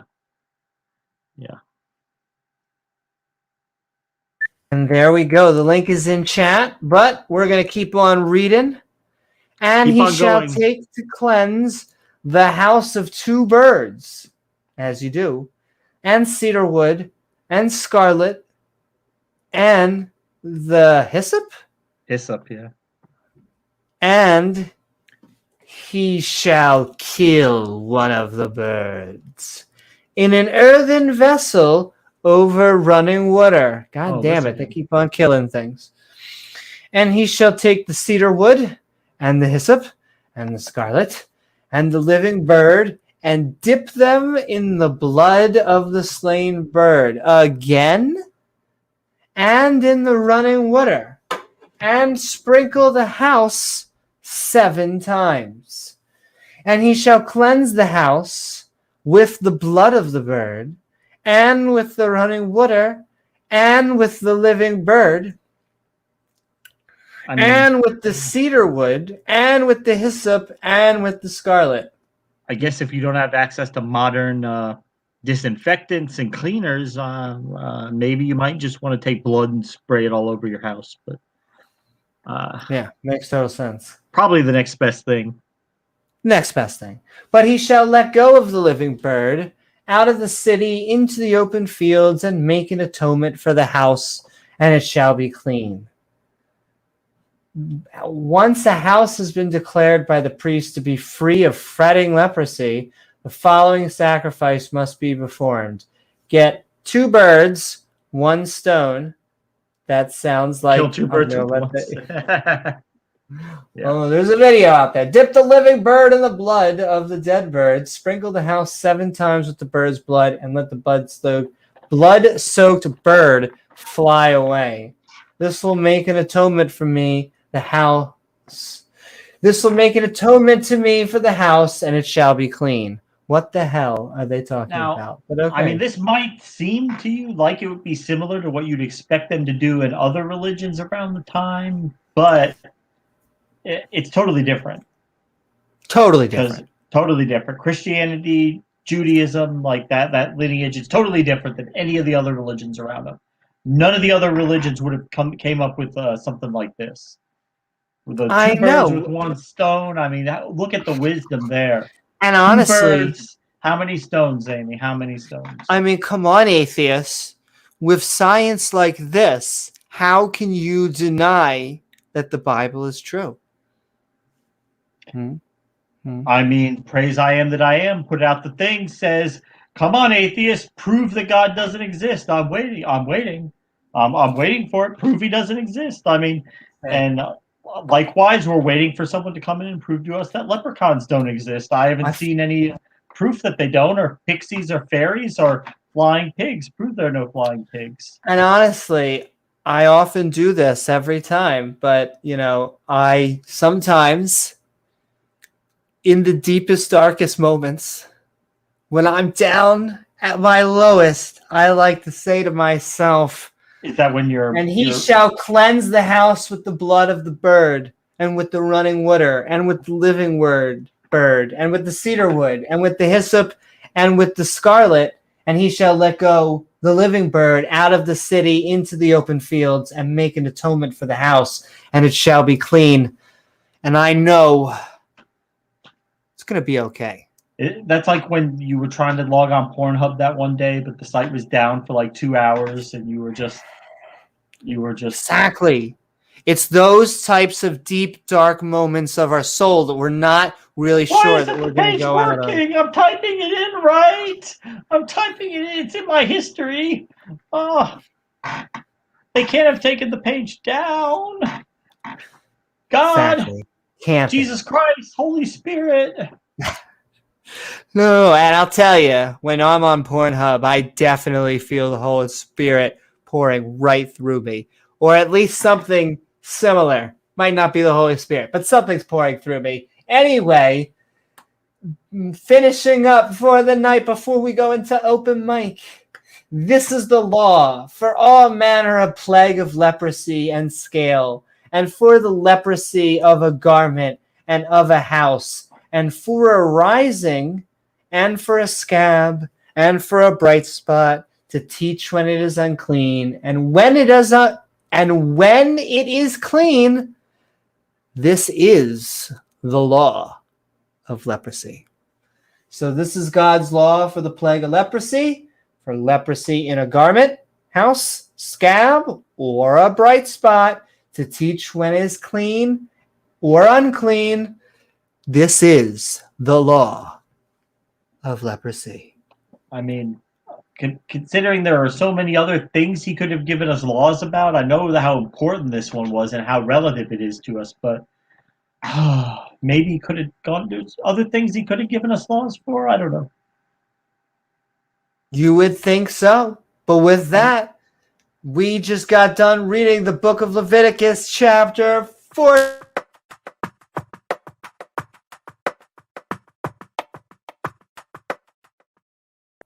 Yeah, you would think. You'd think that he would give us something a little bit more factual. I mean, I don't know if you guys remember last time, but we learned how God really feels about shellfish, and how they are such an abomination to him. He hates them. He hates them more than anything else, almost as much as leavened bread. He mentioned shellfish being an abomination for 3 paragraphs. 3 paragraphs. Right. Yeah, almost as much as he wanted to make sure you get it, that you look at it, you just see a shrimp. God looks at it, and he gets scared shitless. Like, that is a threat to him. Yeah, he's like, excuse me, I could take other gods being over here, but but shellfish? Excuse me. No. Is that a fucking shrimp? No. Is that a shrimp dick? No shrimp. What about shrimp tacos, shrimp scampi, shrimp on the Barbie, shrimp fried shrimp? No? Shrimp Alfredo? Nope. None of it? Nope. None of it. It is a abomination for the Lord. Shrimp cocktail, the big ones? The big ones. And okay, with that, is your body ready, James? As I have the hiccups? No, but I think Randolph probably will be able to help get us over the finish line there. Woohoo! All right, that sounds good. In fact, send in love to both Randolph and Marshall. And with that... It's like you got slavery in your throat again. I know, so much slavery.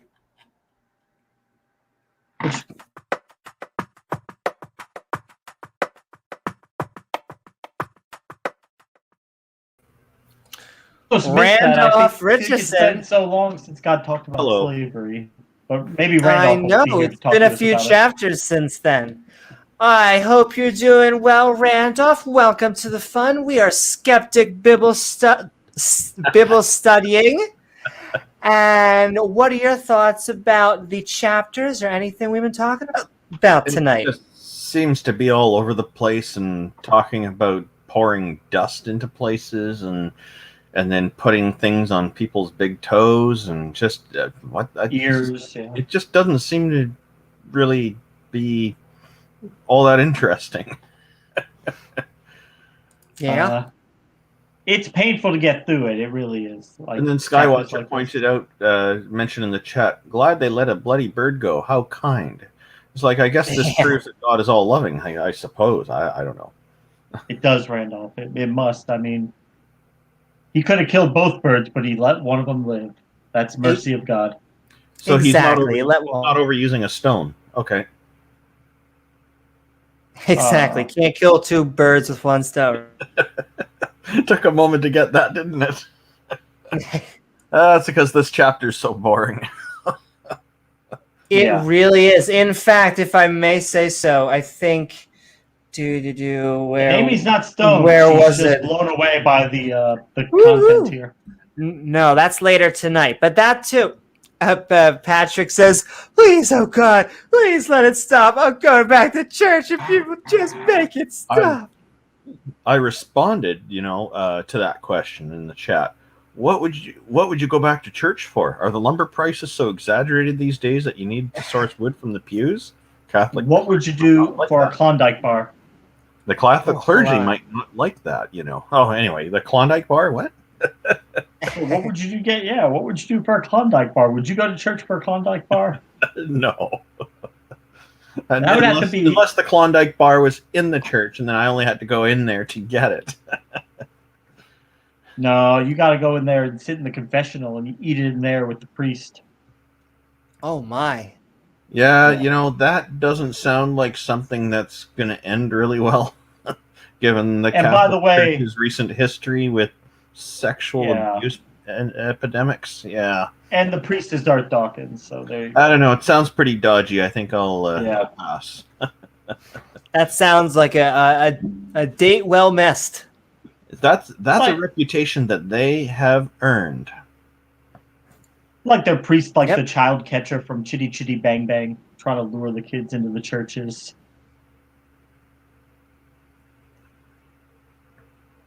But okay, thank you so very much, Randolph.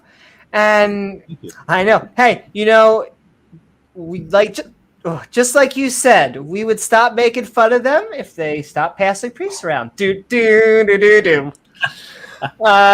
Marshall, they do with the priest. They're the ones who tell us this is the word of God. So all we can do is. So that's what they do with the priests in the middle of the night. Okay. See, now you're all starting. It's all making sense. Yeah, it's starting to. Take the blood, spray it all around the house, and it'll be clean. There you go. Oh yeah, and pour out all the dust. Yeah. To the unclean place, yeah. Yeah, to the unclean place, which is so very specific. It almost sounds naughty. Like some of the things in the Bible either sound naughty, some of them sound like they're out of a storybook. Like the unclean place, like what is it next to magical happy land? Okay, whatever. But okay, thank you so very much, Randolph. That's why Marshall, you have to wipe in one direction, Amy, because it's next to the unclean place. Yeah. Can I get a volume check? I know I've had problems with volume recently. Your volume's fine. It's okay right now, yeah. It's okay. Okay, cool. You got it sorted out. Congratulations. Awesome. Hey, I want to congratulate. How are you tonight? I'm doing pretty good. I want to congratulate Randolph on his debate the other night, or was last night. That's lost track of all time. Oh yeah. I think no matter how the arguments turned out, no matter how you view who won the debate, I think he won, but no matter how you could perceive how he actually performed in terms of argumentation, just his demeanor and his style did so much to dispel the old angry atheist trope. I think he really did a good job on there, and I saw some other comments saying, similar things. Thank you. I greatly appreciate that, because to me, this is more important than winning the debate, and it goes with part of what I'm trying to do to present atheism in the best possible light. So this is very meaningful to me. Thank you very much. I greatly appreciate it. It's a great ambassador for atheism. Exactly. It seems like the script is almost kind of flipped 180 degrees from where it was when I first got into atheism, maybe around 2010. It seemed like there were a lot more atheists who were very had very harsh and the militant words. They were the yeah. And now, like, I just now got back into all this stuff through your channel, Amy, and everything, and I'm seeing ones like I'd never heard of Darth Dawkins or Canadian Catholic, and I'm like, man, it's flipped around completely. You've got all these angry asshole Christians now. Smokey, I was gonna go on Smokey, like I saw Smokey's Saints link, and I was gonna go on there, and then he said some transphobic shit, and I was like, no, I'm out. Yeah. Oh, really? But yeah, that's an interesting observation. Yeah, I was like, because the American Atheists, when they were running, they were up against a lot of people who are really pushing hard against atheism, anybody who wasn't conforming to the religious needs. So they had to be more aggressive to be successful in that environment. Yeah, and I think that was something that we're not having that problem here in Canada. So we have the luxury of using a different approach. So I don't want to compare. I don't want to risk comparing and saying that's the way American Atheist was. That is a product of the state of society at the time. I think now we look at American Atheists and they're not being so aggressive anymore. They're still being strong about things, but they're not pushing like they used to, because they don't have. Well, yeah, it's been normalized enough. Huh? Right, it's been normalized enough, and I think with Trump and everything, they seem like they're trying to, like, he's their new messiah, and they saw how he did in the debates. I think part of the reason he won, part of it was that he destroyed, quote unquote, Hillary Clinton in the debates. He treated it like a WrestleMania match, and people like that shit. See, the way it looks to me from here in Canada, it looks more like he was catering to a very angry demographic. Yeah. It didn't matter whether his arguments made sense. He was speaking to them with angry emotions a lot of the time. Yeah. And a lot of this kind of arrogance that seemed to really appeal to that demographic. He figured that out. Well, he probably hired some people to figure that out for him, because it's multi-billionaires are known for that. But he probably catered to what they were social psychological insight gave about that demographic. But that was also a demographic that Hillary Clinton had completely wrote off. She wasn't talking to them. She called them deplorables. Don't worry about them. You don't need them. I think Hillary sounded more sensible to me than Trump in the debate. I think the moment that Hillary Clinton. I think when Hillary Clinton scuttled her campaign was when she said that we're going to put a bunch of coal miners out of business. And, the fact is that we do need to get rid of coal. Obviously, we need to replace it with something else. But to just nonchalantly say, yeah, we're gonna put those guys that they're out of work, I think that's where she made her being an elitist. I think it's multiple things, but that's probably a big one. Yeah, that was one. She doesn't talk to people like she's ever had to actually live on a paycheck before. Like, she doesn't get that. Even though it's an industry that we do need to phase out long term, people still rely on it to feed their families. So you don't want to just be so cavalier and say, "Well, to hell with you guys." Yeah, I didn't want to spend my whole opener talking about politics. I had a really interesting mate on those Bible verse that we're talking about. So essentially, this is an ancient medical manual. These people were doing medicine how the best they could do at the time. You use these certain things, and it worked in some cases, and obviously in some cases it didn't. And so I was thinking, think about that guy that wrote this stuff down. If you took him to our time and you show him all we have, show him that we've figured out what actually causes leprosy. From all the mushroom, you detox them from all the mushrooms first. Yeah. Right. Yeah. But once you explain to him that, hey, how modern medicine works and everything that we've learned, and then you show him that people are still reading his words as if they're the literal word of God, he'd be like, what the fuck, guys? Just take it out of there. You don't need this shit anymore, And that's if you could pry him away from Pornhub for more than a few minutes at a time. Right. I heard Trump got kicked off of Pornhub right after he lost his Twitter access. He did. That's hilarious. I don't think he was on there. That was Pornhub. Actually, they do. They do like a lot of sex education stuff. Like they do actually do some good deeds, And it's Canadian. Oh, they certainly do. Not sure what you're talking besides about. That, but I think Amy is a sex educator. I think Amy just said it all. You're a sex educator, right, Amy? Yes, I am. And I want to announce I'm in the process of talking to Standing for Truth about maybe doing a debate with him. Oh my! On his channel? Yeah. No, I'm gonna try to get on Modern Day Debate. I don't. Modern Day Debate. Do it up. Modern Day Debate's been trying to organize it to get me debating with him and Nephilim Free. Hey, would you like to do a tag team? Me, you. Sure. Are you strong in evolution? I'm. Actually, no. Wait, it's with me and Amy is already what he's trying to team up with that. Okay. So I can't push Amy. Really? But another time, I'd be happy to do that with you. Okay. Well, so I am pretty well versed in science. I'm not a scientist, but I just read about it a lot. It's not my strong point. That's why. Right. So my weak point, I think my weak point with Standing for Truth will be the genetic side of it. I'm not as well read up on that. Time to read up. Yeah, I need to, I guess. But I really love cladistics, taxonomy, and so I really want to get into the nitty gritty of what a created kind really is and try to pin him down on that. I don't know if he probably won't. That's like trying to nail Jello to the wall. I was gonna say water.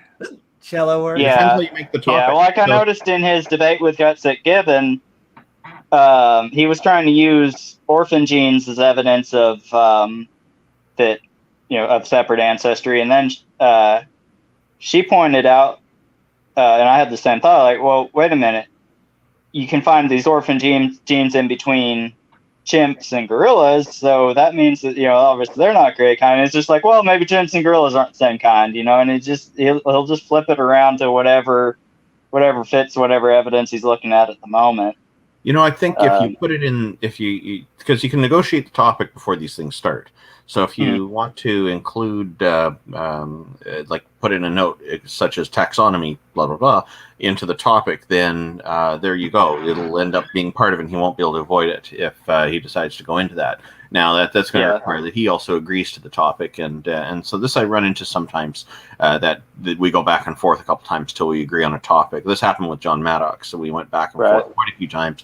One time he suggested a topic that was completely not making any sense as a debate topic. It was more of a most of what he says doesn't make sense. But we get there.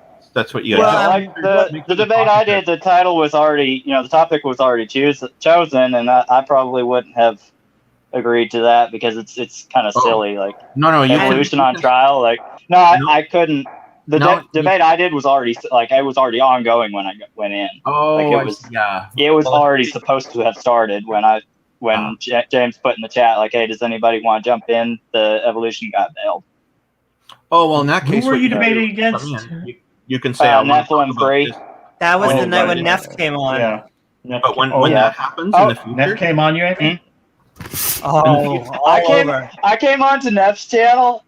It was hilarious. So he wanted me to come onto his channel to talk about atheists and stuff.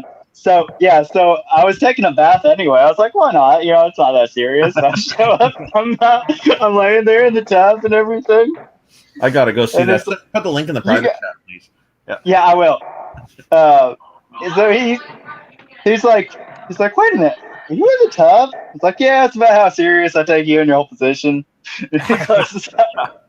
Marshall, if you get invited into that kind of ongoing debate again in the future, when you come in right away, you can say, I want to focus on this aspect of this. Right off the bat, lay that down right away. And because they just brought you in, they'll usually be glad to accommodate, and you'll probably find you'll have success with that. Yeah. Gotcha. I think it could work. Yeah, because I wanted to kind of press Neff on how his creation model works, but I didn't really feel like that was the topic of the debate. Yeah. Me disproving his creationism model doesn't do anything to bolster my evolution claim. Yeah. And okay, thank you so very much, Marshall. In fact, Regis says the bad part was hilarious. So woohoo! Now I have to go watch that. That's probably funny. Leprosy, just dropped in, and I'll be listening, going to sleep. Send love out there, Scapegoat, and thank you so much for hitting that like button. And okay, we'll go a bathtub stream for you. A what? Maybe Neff will do a stream in the tub for you, Amy. Exactly. Hot stuff, baby. Next is Argumentum ad Bathium. And I'm so sorry and that's about these I want to do an atheist tub night. Neff said we should all get together and do an atheist tub night. So I'm like, hey, that sounds like a pretty good time. So I'm going to work on something setting that up. Yeah. And Gavin's God invited. said, go for it. See what happens. The whole world is taking a bath during the flood. And because they say cleanliness is like godliness, but this is even better. It's atheists. Exactly. And thank you so much, Marshall. And we will go back into open conversation in just a second. But Nick, we are skeptic Bible studying on on some hot laws of leprosy. I hope you're doing well. And what are your thoughts about the topic or anything we've been talking about tonight? Amy. Enunciate.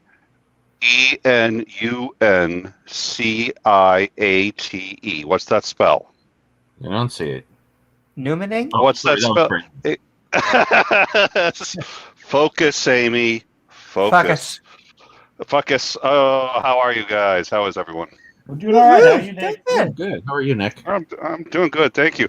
Yeah, I remember when I first read these passages here, I felt it was a defeater for the, and it still is really, but a defeater for the idea of the Bible as the Word of God, because it's sort of like, okay, when Jesus said that disease was really demons that you could cast out and so on and so forth, they're like, yeah, we really know better now, and we know that cutting off the hair doesn't really cure leprosy.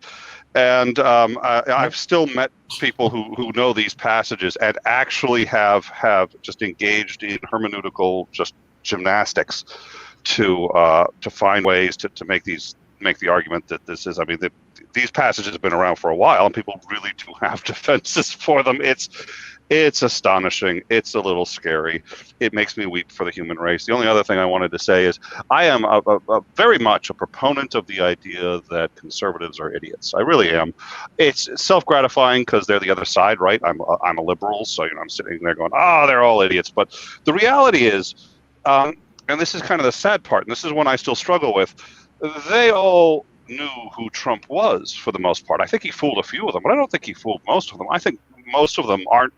I don't know anybody really stupid enough to think that a man who has a golden toilet speaks for the people, and yet they all said that he speaks to me. He's a man of the people. He literally actually had to buy the thing too. It's not like the place came with it. He had to buy it. He's like, what? I think when I take a shit, I need a golden toilet. And his real. I think that comment about the coal miners. I think that's a really good point, and I think Hillary did have this failure to connect in a number of other things. Some of them very much her fault, some of them not.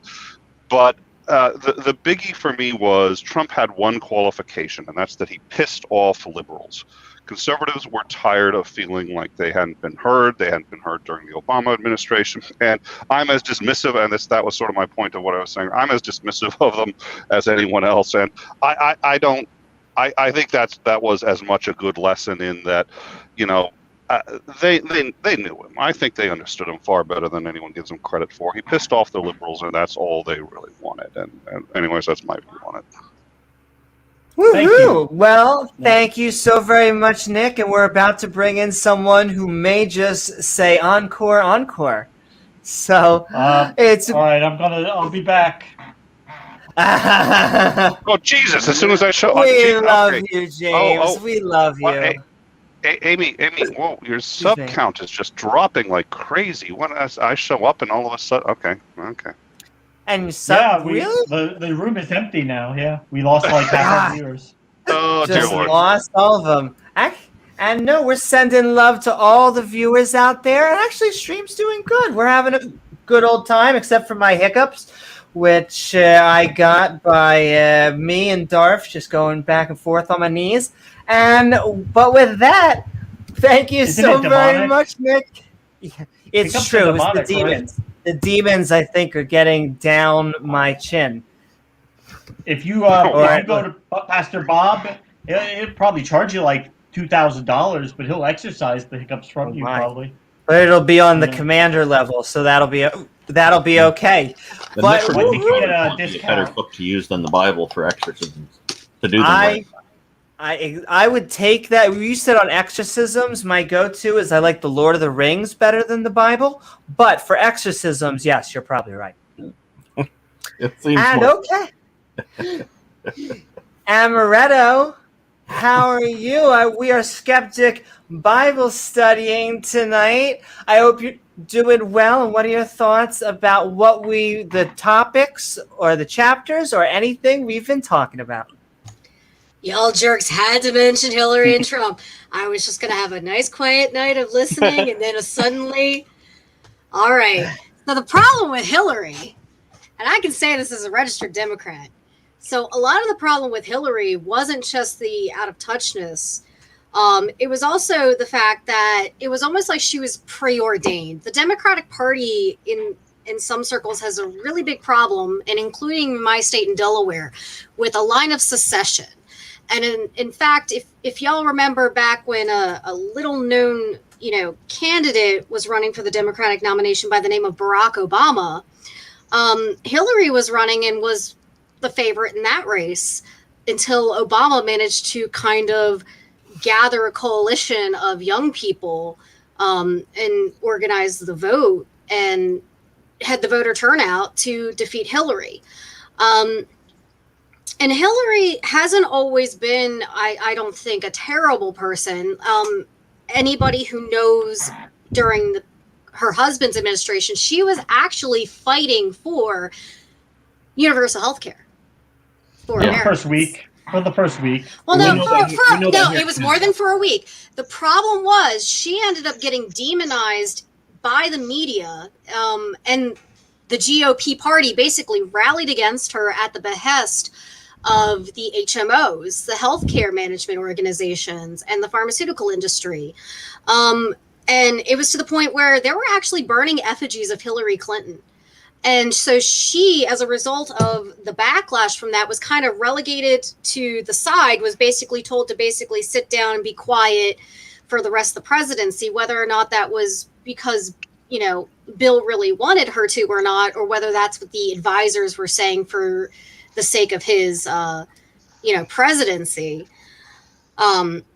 But then, years later, and, the movie's a little bit outdated now, the documentary, but, Michael Moore's Sicko goes into it. Hillary actually ended up getting bought off basically by the healthcare industry years later.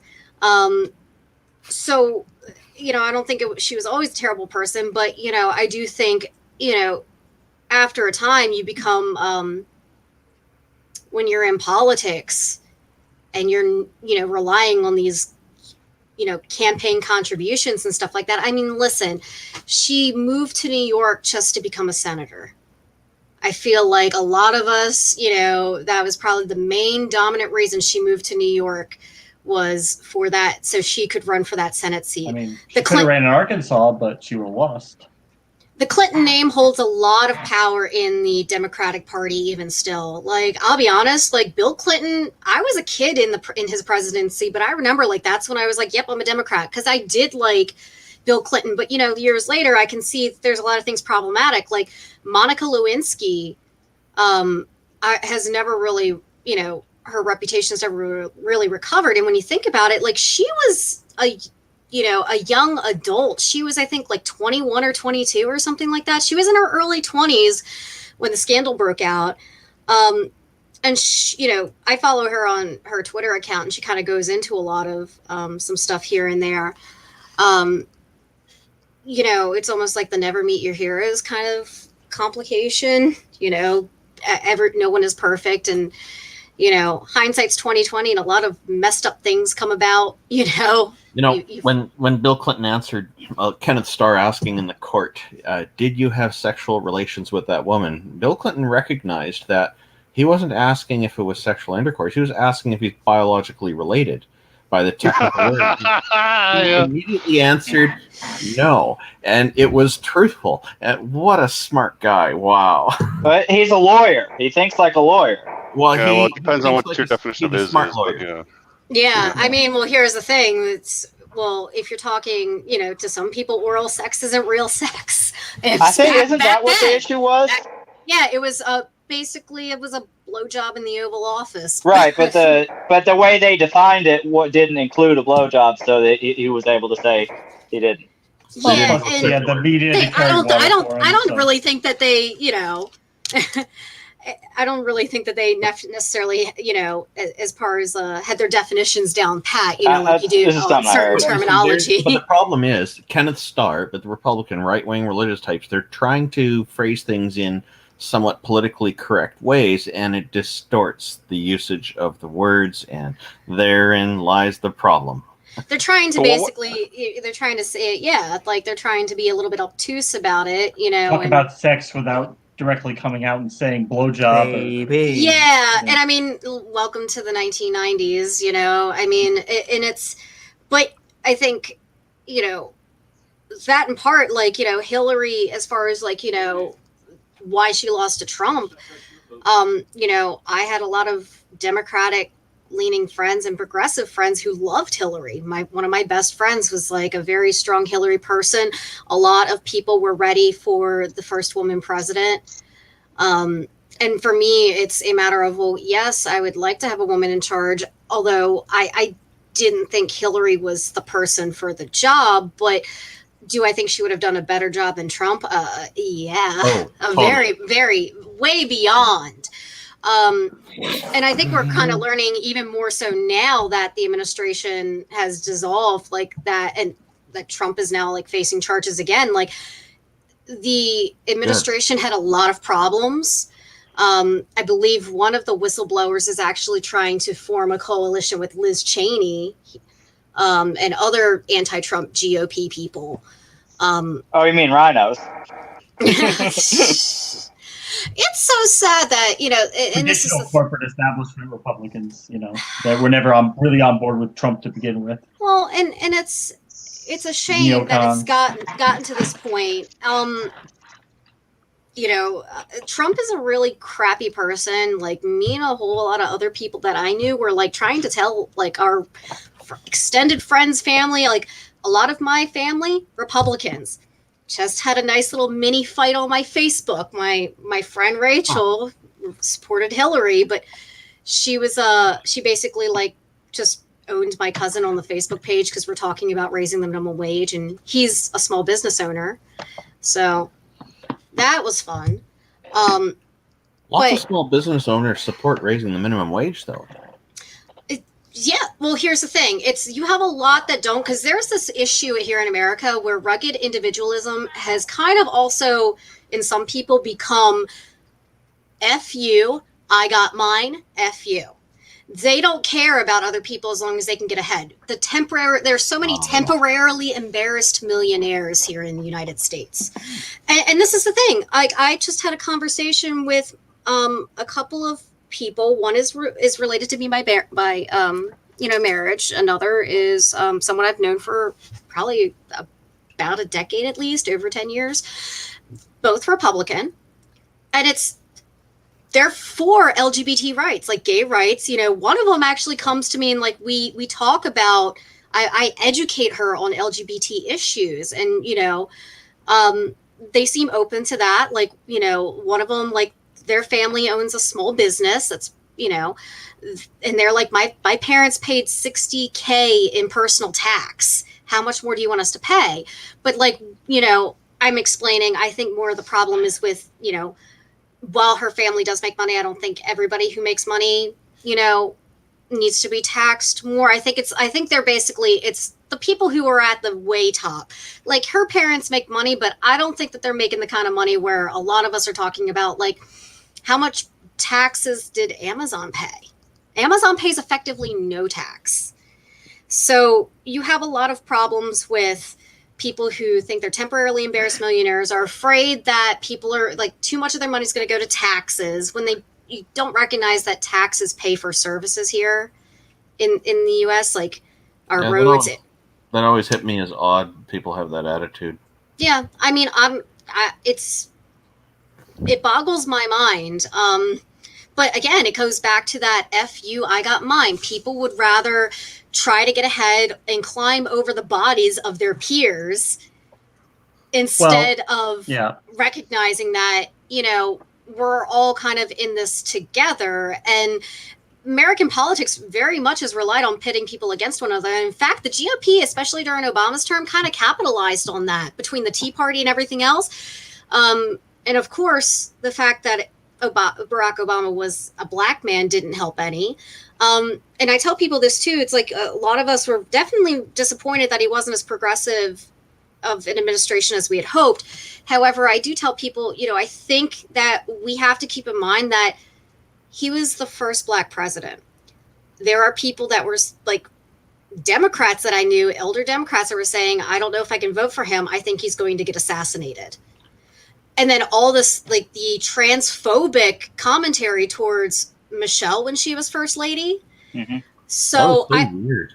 And this is the thing. It's so black people kind of have to work with, you know, code switching and dealing with basically trying to survive the impressions of white people, to be frank, in the general public. Like basically, like if they acted too, like I think like if they act like too, like a lot of black people say, if like, you know, the angry black woman stereotype, the angry black man stereotype.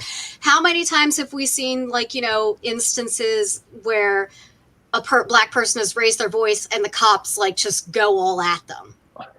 You know, it's or they're accused of fighting back when it's, you know, I highly doubt that if a person that looks like my complexion was in the same situation, I don't think it would be the same way. So there's a lot of complicated, I think, racial undertones that we have to keep in mind. There's another one too. It was like I noticed when Trump and Hillary were running, there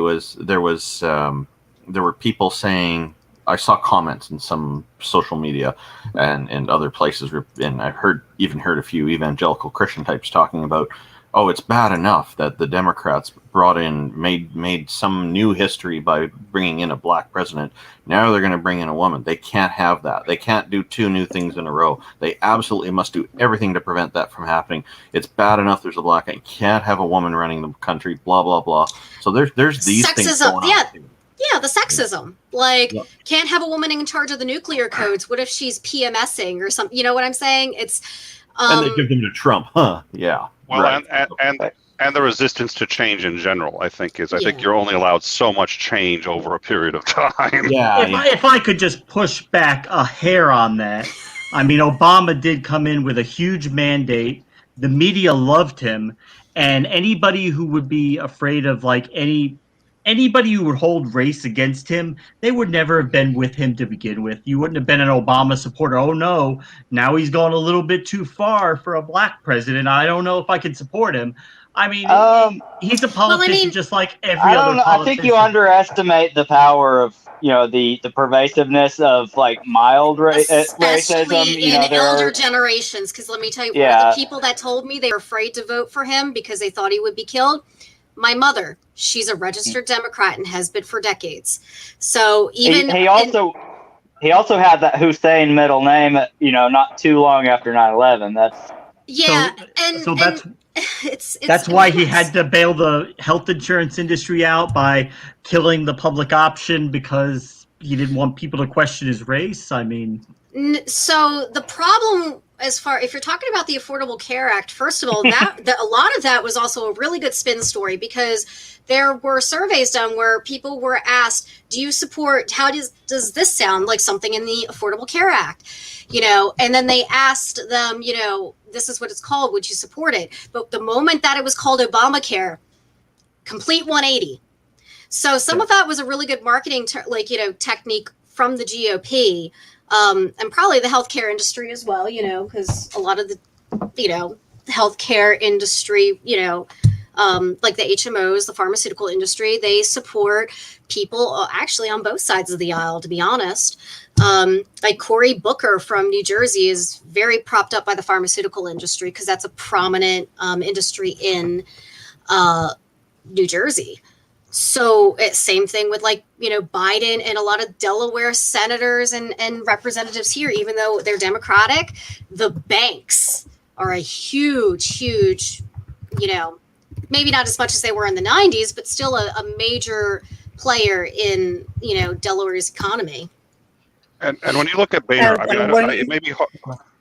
It may be hard to point to any one thing where you can say overt racism. When you look at Boehner shouting, hell no, you can't, hell no, you can't, who was he playing to? Well, he was playing to these conservatives who, for one reason or another, felt completely disenfranchised by the system. Now, one group of those were just people who hated Obama because he's such a fucking liberal. His color had nothing to do with it. But there was another group of them, undeniably, who color was at least either a factor or maybe even a huge part of it. And so, while I don't think you could sit there and say the color was specifically an issue here or there. What I think you can say is it pushed the window against him, and it made it harder because now it's easier for his opponents to rile up and get a coalition against him, because this is at least one contributing factor. And I think that's very hard to avoid. Yeah, and we will go back into this in open conversation. But thank you so very much, Amaretto. And just want to, we're going to go into, we are Skeptic Bible Study. We're going to add in Love Guides the Wise. And I also want to send love out to everybody in chat, including, hey, Nate. Woo-hoo! Sending love out to Nate. And thank you so very much, Amaretto. And we will go back into open conversation. I think we just have one more person. So Nate Love Guides the Wise. And thank you, Amaretto. We are Skeptic Bible Study. Oh, I'm hearing a little bit of feedback. I think he's going to say the exact same thing that he said last time, that maybe he's just joining to hear. Yeah, it's essentially, hey guys, and I'm ready to have just a good conversation, so I appreciate joining. That sounds good to me. And with that, welcome everyone to our Skeptic Bible Study open conversation. We're having a good time, and we can pick up wherever. Amaretto, did you see any of these chapters? Did you think that, more wisdom? I think it's very interesting with leprosy, because I was also looking up a couple of things on it, and it's just, I thought it was really sad because, as we're kind of seeing that, and trying to find an explanation for illnesses and different things, it's God is punishing you, when in fact, how many people's lives were destroyed just because of the fact that they got an infection that they had no control over, that they, consciously had no control over, because we didn't have, modern medicine back then and stuff. How many people's lives were ruined because of these passages on leprosy? It's like I'm reading, disease was considered so revolting that the leper wasn't permitted to come within 150 feet of anyone when the wind was blowing. Oh my God. I have a bit of a different take on it, though. in a way, that was their method of preventing it from spreading, and like a lot of the stuff written in there, some parts of those were actually effective remedies in certain ways. So like it's really the clothes and stuff like that. Right. So it's like with leeches or anything else. That was just their attempt at doing medicine, and they, of course, they bring God into it and all that, and at that time God wasn't omnipotent, so they didn't necessarily think that God caused it. Sometimes he did, sometimes he didn't. But he was an asshole. Until you claim that it's from God and that he's all-knowing. Yeah. Just to point out, God definitely caused this. God put it in there. Yeah, I was going to say, specifically the houses. Numbers He 5. does say he gives leprosy to the houses. He does it. Yeah, so on this one site that I'm been reading from on leprosy, so it says it's a passage, I guess, Numbers 5, is it colon or semicolon 2? 5:2. Colon. Yeah. So many believe God inflicted the curse of leprosy upon people for the sins they committed. And they were so despised and loathed. And that's where it's like, I kind of, from looking at it from a social perspective, like how terrible it must have been for some of these people. Yes, I understand like it was an attempt to contain it and stuff, but, looking at how people with it were treated until, we know a little bit better about it now, I think is just really sad. And, people we're going to be looking at a video or a series of videos coming up, not sure exactly when, and you're going to see something similar to that of people gauging whether a person has sin in their life, how sinful they are, based upon something that they're going to take a chance, and if something bad happens to them, then it must be because they did something wrong. So they still do that. The witchcraft trials, didn't they do that in some of like the witchcraft trials and stuff like that in Salem? Floating the women, if they float, then they're possessed. If they drowned, then they were okay. You could bury them in the church. Yeah, more science. It's still a thing. I saw. It was just I saw on National Geographic or something. I can't remember if it was India or Africa or somewhere. They would probably Africa. They would take might have been they would take a hot pan out of the fire, and so if a girl was accused of lying or adultery or something like that, they would take this hot pan, heat it up red hot, and she would have to lick the pan. If her tongue blistered, then she was lying and she would have to be put to death. But if her tongue didn't blister, then she was considered innocent. Well, that's just science, don't you know? Right. Well, actually, I think there is a way it could work. Like, not foolproof, but if your tongue is dry, that could show that you are, like, it could be a very extremely primitive polygraph test. I think most of this doesn't matter. Most of this is motivated by hatred for women who are treated like property. That's all this is. The witch trials, all this stuff. That's all. It's very cavalier. Like it's like, hey, situation. They're just women. If it doesn't matter how reliable it is, we're just executing women. That's all that it is. Well, that's a misconception. Men have been executed for witchcraft as well. Primarily, I think it was. See, it's there were men about hatred. I'm sure of it. I'm not saying misogyny didn't play a role in it. I'm saying it wasn't exclusive. Well, the original. Well, the original accusers were, of course, women as well, though. In the Salem witch trials, it was young girls. So, I think that may have played a part was misogyny, but I think it was religious. I don't want to say ecstasy. What's the religious hysteria, zealotry? I would say hysteria. Yeah, I think hysteria. Yeah. Which, of course, by the way, hysteria is a misogynistic word as well, but we won't get into that. Right. Yeah. There was I've heard of an hypothesis that there may have been ergo poisoning from their rye that they had.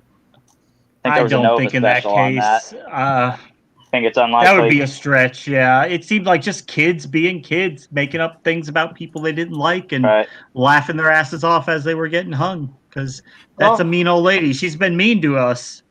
Yeah. That's also my best in show.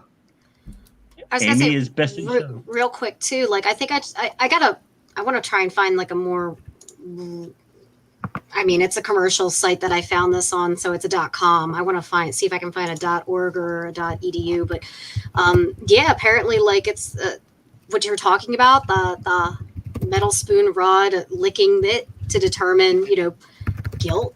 Like, looks like it might still be done in northeastern Egypt. Like, it's a Bisha. I think that's where it was. Yeah, so I'm like, this is crazy, and it's apparently, Yeah. That's like the whole thing. If you throw her in the water, if she floats, she's a witch, because witches are made of. Or wait, if you throw her in the water, she'll float because witches burn. Yeah. Witches burn, wood burns, so witches are made of wood, and so if she weighs more than a duck, she's not a witch. She weighs more than a duck. Yeah. And then they would check the skin with a magnifying glass, looking for like the devil's mark that like you would leave on it. Moles or raised. It could be, if it was an unusual looking mole, it could be. Because it would be a teep for a familiar. If it's an unusual looking enough mole, they could just call it the devil's mark. I have a budding third nipple if anybody wants to see it. Did you know that? Did you get that? Did you have to sign the soul to the devil to get it? No, if you have. I appreciate the offer, but. Well, a lot of people don't know it. Your third, like extra nipples form along what's called the milk line, and that's actually like where our mammalian and non-primate mammalian ancestors where they would have had nipples. Interesting.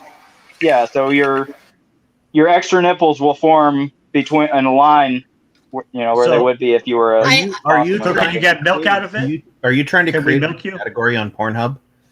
Right. Well, I mean, it looks like a mole. Like I thought it was. It's just like real tiny, but it turns out it's actually just like a very vestigial extra nipple.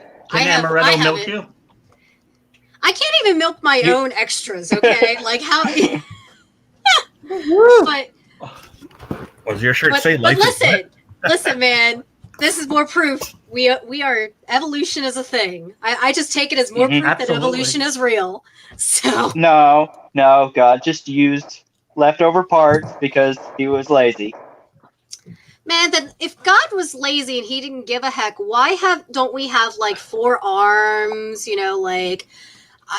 Extra like useful things. Well, like that would be. I mean, so like they great. say that humans lost the tail because they didn't need it. I mean, have you ever thought about how useful a tail would be? Like you walk in the.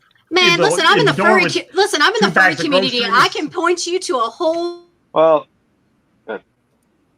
That was a perfect time to freeze. I could not have done that better myself. Oh, I was just when you're tired of her, so I just. Talk about God.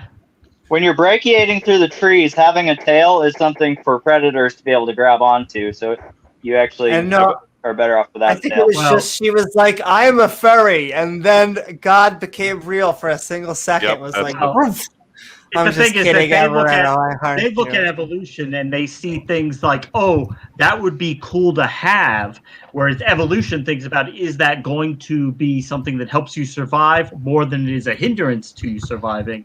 Like that's Ken Hovind saying like, oh, why don't the rabbits just evolve wings and fly away? Well, I'm sorry, Ken, that's not how evolution works. They're not just sitting down saying, oh, what can we do to get away from predators? Oh, wouldn't it be cool if we could fly? No, it doesn't work that way. Well, according to Ken, too, keep in mind, evolution doesn't say that we lose traits. So as soon as you said we lost a tail, bingo, you're denying evolution. He's got to know how stupid he sounds, right? Like he's got to know. No, he doesn't. All these years he's been doing this, he has to have at least some idea of how evolution works. Like how can you do something for so long and be so bad at it? Like, by being paid, it's called money. It pays, right? Yeah. But I mean, like Amaretto, don't use the F word. Do not use the F word. Not that word. The other F word. Friendship. Frugal. My favorite line from the debate with Kent Hovind is where Professor Dave, and Kent's like, I taught biology for 15 years.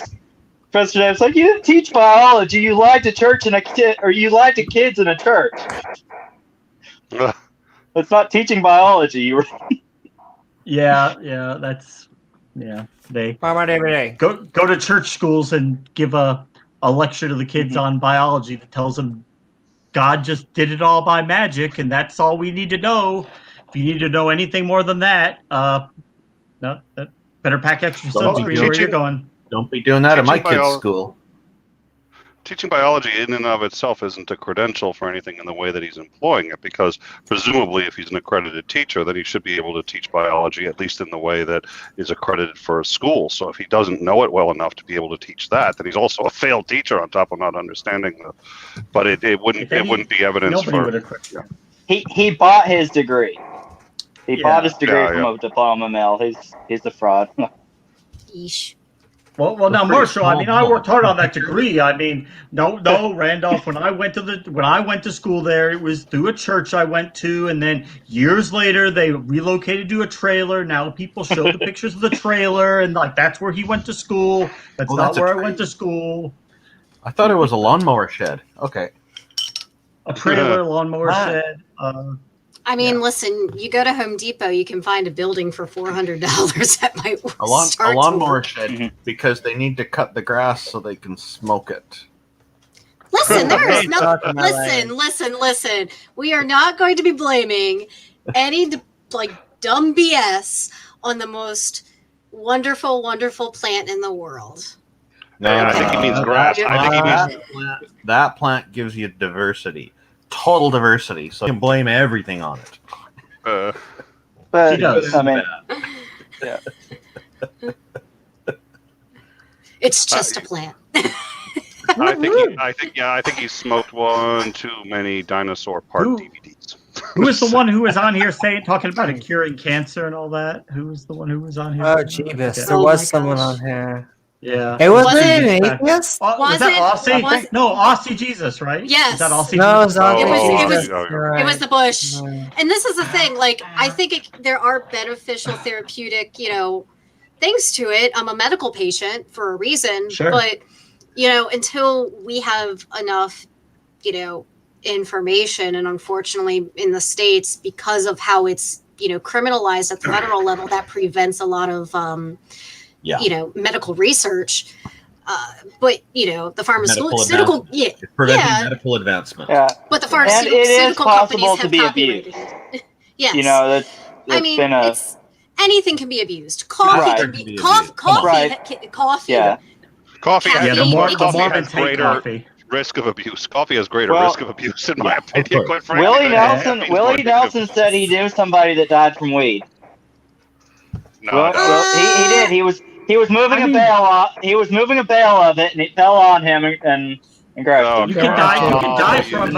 You can die from drinking too much water. Thank you, Mr. Clinton. Thank you, Bill Clinton. You can die from drinking too much water. You can die from almost anything. But that's true. I mean, listen, there's the Darwin Awards or something like that for a reason. So, and in addition to the Darwin Awards for people who have actually died, there's also the Darwin Contender Awards for people who didn't die but almost did or should have. You can also win one by destroying your reproductive system. Oh yeah. I just want to say thank you. I made this by almost dying. It's been great. I'm going to try harder next year. And just, you're also a contender. She's going to stop taking her seizure medication. She's going to go out with a bang, literally. Instead of that, why doesn't she just pray to God destroys the to not give her a seizure? Just pray to God. That's got to be better than the medication, Amy. Now you're thinking like Yahweh. And you can take the money that you would spend on that medication, and you can use that to buy products from Ken Hovind, and he'll use the money for God. Friends don't let friends He'll use it to do lines of Yahweh. Cocaine off of his DVDs. Friends cocaine don't on it off of his DVDs. DVDs. Yeah, if he's got it, I'll look at it. Yeah, we'll do a test on that, Kent. Send it this way. Come on. Yep. Mr. Hovind, you need to smarten up, boy. You've got a runny nose there, Kent. What's going on? What's funny is, with Eric Hovind, as much of an idiot as he is, he's actually comes across as a nice guy. I've seen him talk with people, and he seems like he actually is a decent person to talk to. Well, Kent can do that too. Right. But I think part of Eric, I think his mother is a really nice person herself, so that influence probably Kent is an asshole, but he does act like he's not an asshole sometimes, and sometimes people don't see through that. But then particularly when he went to prison for all those years, Eric is a bigot too.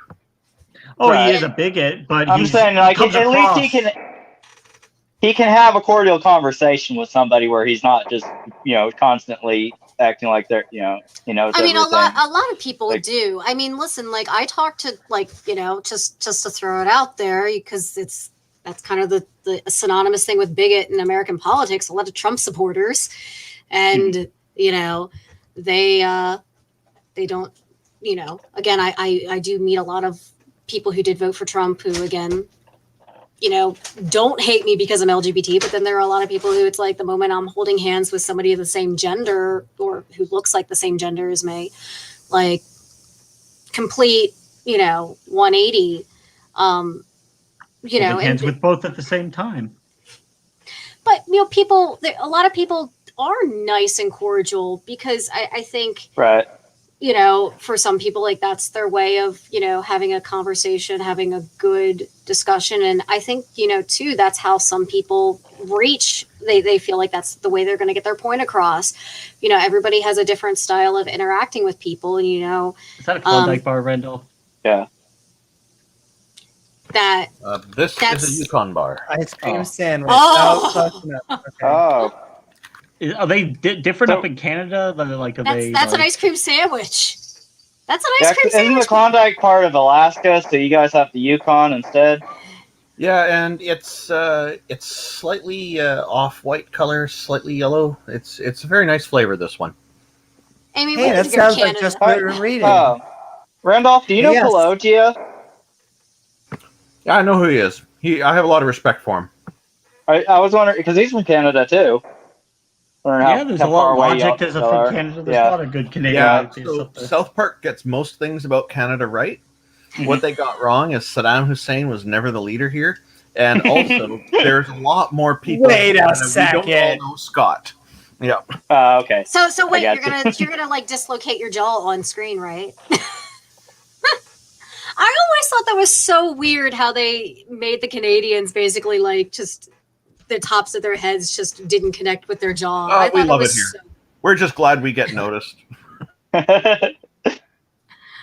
Oh man, but it's only the Canadians and Saddam too. I don't know why. I think they just do it to something when it's funny. But it's and Mel Gibson, so Saddam Hussein make themselves a target. They set a target right on themselves. Yeah, they're libertarian. They just kind of. It's random what they'll go after. Yeah, Ike has it too because he was adopted from Canada. Exactly. Yeah. Let's play football. Kick the football. Oh my God. I'm gonna. Oh man. Someone was gonna something. Did they explode? I watched too much South Park growing up. There's never too much South Park. Well, but we were like 10, 11, 12. We should not have been watching South Park. That's the right age to watch it. Yeah. And that clears a lot of things up for us all now. That all of a sudden makes sense. There you go. All right, let's put James back in the hot seat. So listen, they're okay with you holding hands with and sleeping with who you want to sleep with, but the moment you whip out that furry costume, that's where you lose them. They're like, this is just. That's a bridge too far for a lot of them. It's okay. Well, actually, we actually have a huge problem in the furry community. Like, there are a lot of pro-Trump furries. Yes. Okay. Really? Wow. Yes. Oh, yes. Do they dress up with orange hair? They have. Orange fur. Oh no, man! No, people don't necessarily. Well, we do have. There actually is a Confederate fursuit. Somebody did this freaking guy. He was from Pennsylvania. I actually know people who used to know this guy. Loser's fursuit? Yes. Although, if he wanted to like celebrate Southern pride, he could have just, made himself like, all white and then just carried around a flagpole to like, attach to himself. But no, like Mexico will pay for the wall. I need Mexico to pay for my fursuit that I'm going to try and bid on today. But it's really all insane. of Mexico, or just man? Some of those are pretty pricey, aren't they? Listen, well, yeah, there was a somebody just had a fursuit auction. They don't take commissions anymore, but somebody just paid $50,000 in crypto for a fursuit. 50,000. Do I want to even ask what kind of fursuit it was? It not just the kind you wear out. What kind of animal, or what kind of? I mean, the guy's character, I think, is like a dingo or something. He's like, I think, out in Colorado. But yeah, it's fursuits. They are handmade, so those are labor-intensive costumes, and there are people who hand stitch and do like intricate patterns and stuff. So they are, as an artist, I can appreciate, and I think they're worth the money. A lot of artists don't actually charge enough. But we're giving them away. We're giving these fursuits away. There's someone in the furry community. She's a furry with a foot fetish, and she's a flat earther. She's trying to unite the furries under flat earth. No, she's done a few debates on. Man, that she's a Christian. I bet it. You can't. There's firmament under the flat earth. A Christian furry flat earth. Turtles all the way down. Doves all the way up. Amy wants to come with me to a furry con. I'm trying to tell her we should just do a segment where she just interviews and talks to people about their beliefs at these cons. Because I'm telling you what, it really is a broad, wide segment. I can't wait for Bob Larson to start doing his tours again. Amy can go see Bob. I'm actually not surprised. Does he do tours? It doesn't surprise me. He used to before Corona, yeah. He used to he would book a convention center at a convention room at a hotel, and he would put it in the media, and people would show up, and he would just go do a presentation, try to bilk money out of the people who come to see him. Sounds like a pyramid. Remember the video of remember the video of the Satanist? That's what he would do. He would. But he hasn't done that since Corona, so now he needs to make money from the emojis at the girl dick level on his YouTube channel. Oh my God. Send those emojis, baby. My goodness. And okay, we have about 20 more minutes. I'm going to just let this linger for 2 seconds so Amaretto can. Oh boy. Do her. I'm not surprised there's diversity in the furry community because people are dressed up in not as themselves, and you can't tell who they are unless they take their part of their costume off. Oh, well, that's part of the appeal to it. It's, there's actually a lot of people who are neurodivergent, a lot of people with autism, ADHD, that are in the community. Some people, it's way easier for them to be more social when they're in a costume, and it just takes it kind of is almost like getting them into a different headspace. For some people, it's like portraying a character. For me, I have you never know who you're gonna meet. Yeah, and I mean, there's a lot of nice people, but I had a pro-Trump, anti-LGBT bigot threatening me if I came to this con in Virginia, and I'm like, well, yeah. I basically was like, I have these shirts that I made that said Nazi furs F off. And he was salty about that. And I was like, well, yeah, I'm going to keep I'm going to keep selling these and whatever. But you didn't like your view, of course. No, so a lot of those people are furry needs to go back to being apolitical, but they don't realize the community was really started by a gay couple out in California, were I think the founders of the first furry convention. There was just a documentary that was done, and not to get too into the off track on the furry stuff. I know Pat's got questions. Not that it's all gay, but I don't think you could completely disassociate it from the gay community. It's like a sanctuary for a lot of people. Yeah. It's a place where people can express themselves. It's very open, but the pinnacle is it's just like in real life, tolerance doesn't have to mean that you tolerate bigots and people trying to who actively don't believe that you should be alive or able to. A big tent, but don't be an asshole inside the tent once you're in. Pretty much. A tolerant society can't tolerate intolerance, or it won't be a tolerant society any longer. Yeah, I mean, you never know. You could find Darth Dawkins in one of those costumes there, and he might be the nicest, friendliest guy at the furry convention until you take the mask off, and he's I I'm think still I'll believe in boggled. God first.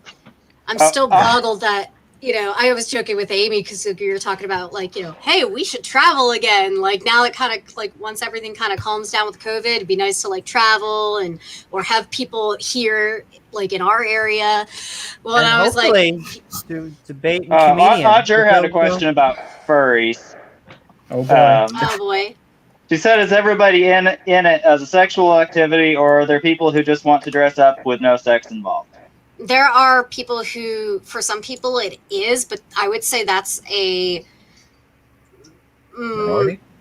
Yeah, I mean, listen, like... It's like a separate scene, isn't it? It's more asexual or more sexual? So there is a sexual component to it, but there's a sexual component to a lot of things. May I remind you how long anime hentai has been on the internet? How long fan fiction of, like, shipping different characters has been on the internet?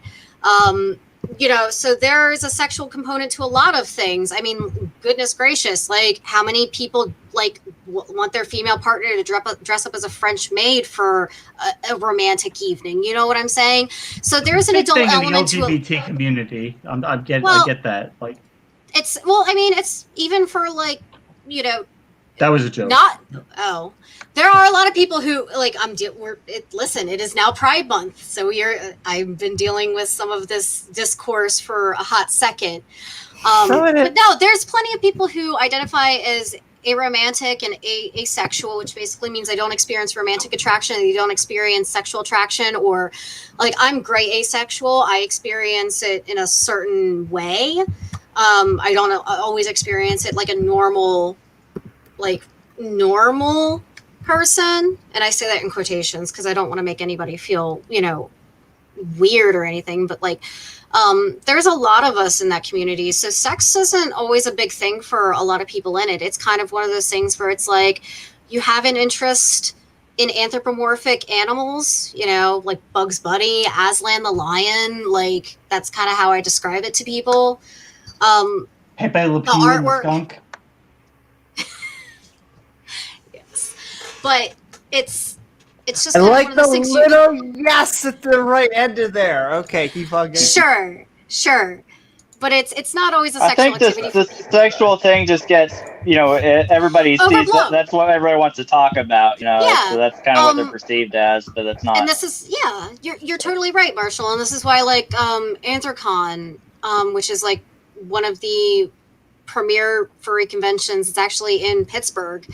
Like, they're very cautious about who they let in for the media. Because, I mean, listen, like, you can edit anything.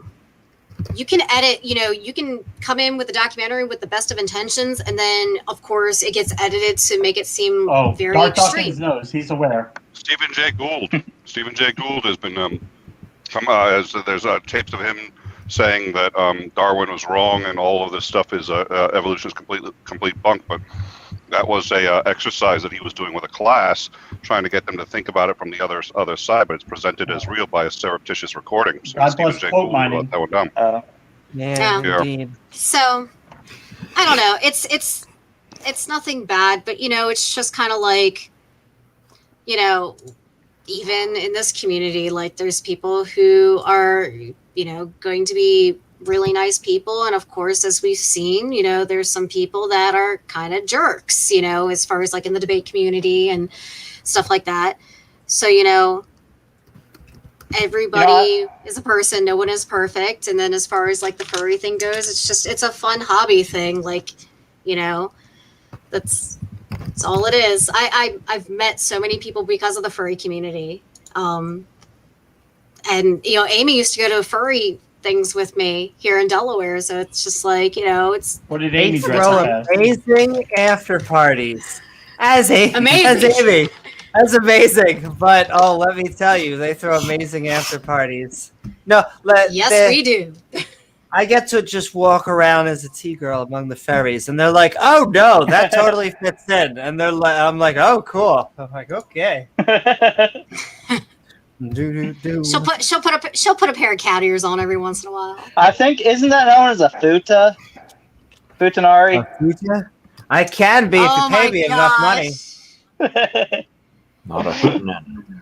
Or a hot night, baby. Woohoo!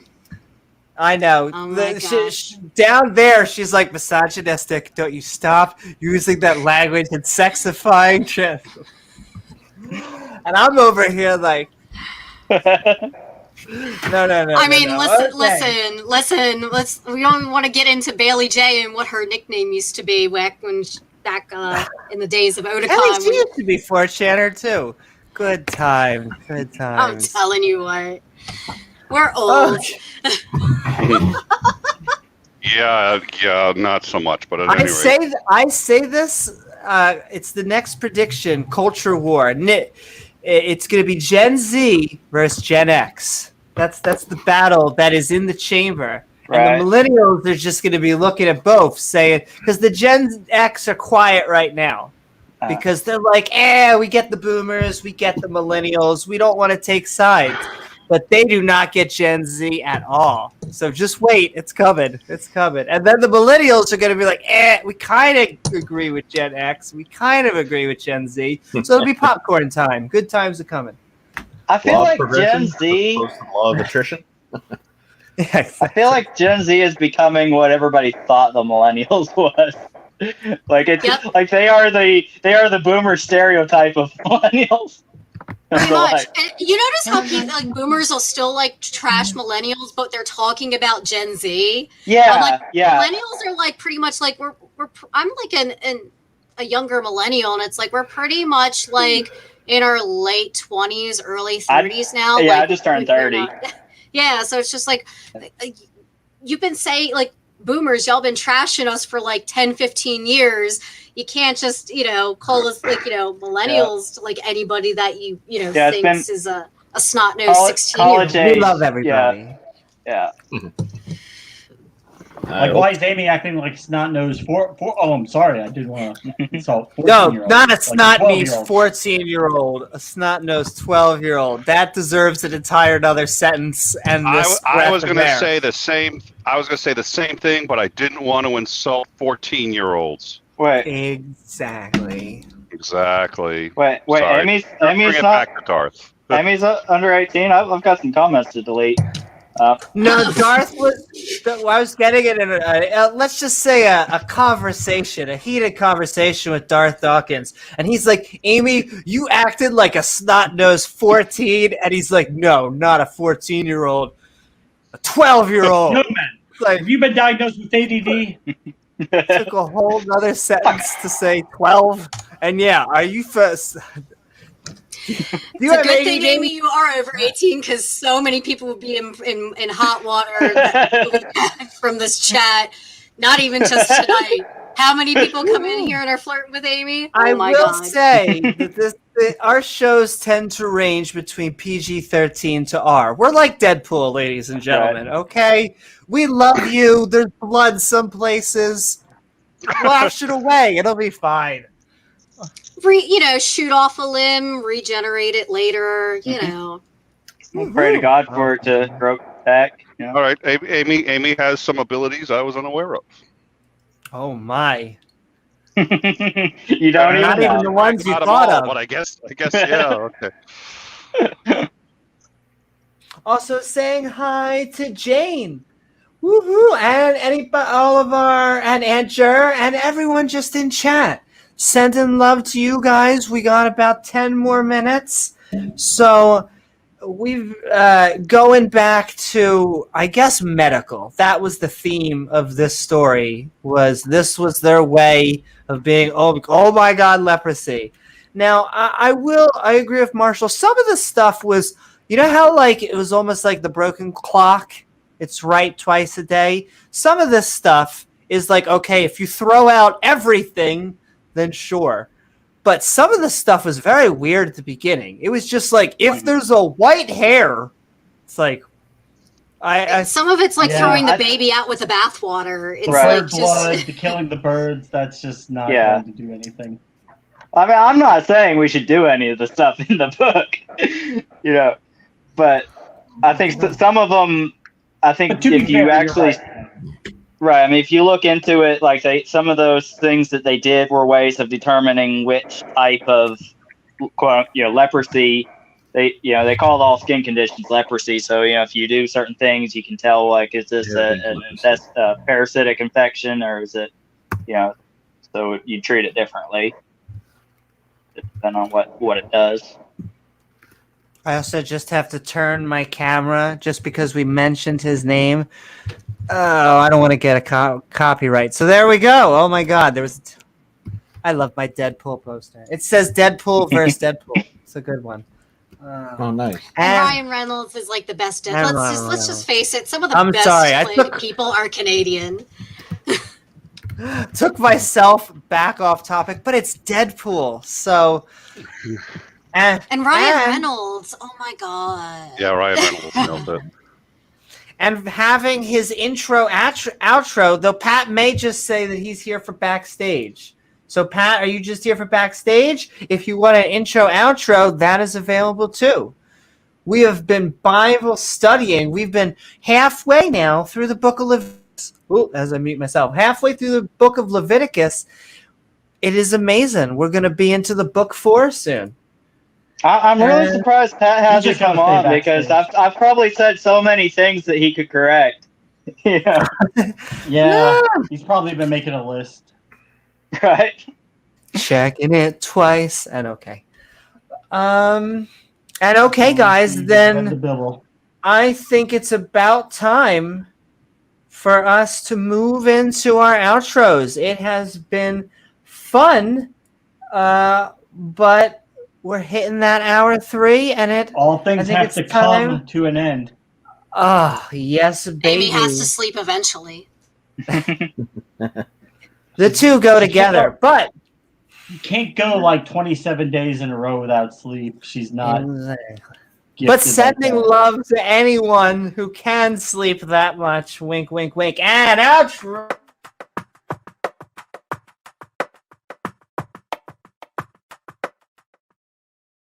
May actually be changing up those outros. Those may be the next thing on my media cutting block to be updated. The mimes? Yeah, the mimes. Well, not the mime. Well, yeah, maybe, but maybe the mimes. But just the I think I'm gonna get a new song and just a new graphic and stuff like that. Well, don't get rid of the mimes. Don't get rid of the mimes. Mime is a terrible thing to waste. Nothing. Don't overwork yourself. Listen, you have other projects you're working on. Wink, wink, nudge, nudge. Woo-hoo. Don't overload yourself. Oh my.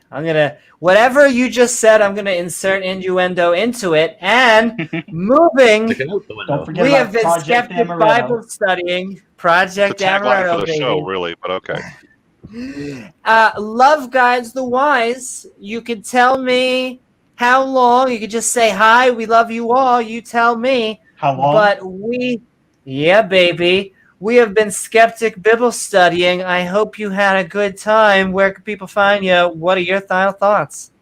You can find me exclusively right here on Amy's channel, and that's about it. And I love you guys, and yeah, this is great conversation as usual, and yeah, see you guys next time. Thanks for coming on. Yeah, thanks for coming on. Woohoo! That's right, he's an Amy Newman exclusive. And okay, thank you so much, love guys the wise. Amaretto, we have been Skeptic Bible studying. I hope you had a fun time. Where can people find you, and what are your final thoughts? Channel isn't up yet, but you probably gonna just be Amaretto, I think, because that's my YouTube account. But Twitter is Amaretto Kitten. Just look for the white tiger icon with the flower, and you got me. I talk a lot of social justice. I retweet, especially with Pride Month being this month. It'll be a lot of gay stuff, queer stuff. So if it's not your bag, Pride Month, everybody. Not from you, Amaretto. No. Oh no! How appropriate that we just got through that part of Leviticus not too long ago. But yeah, no cops at Pride.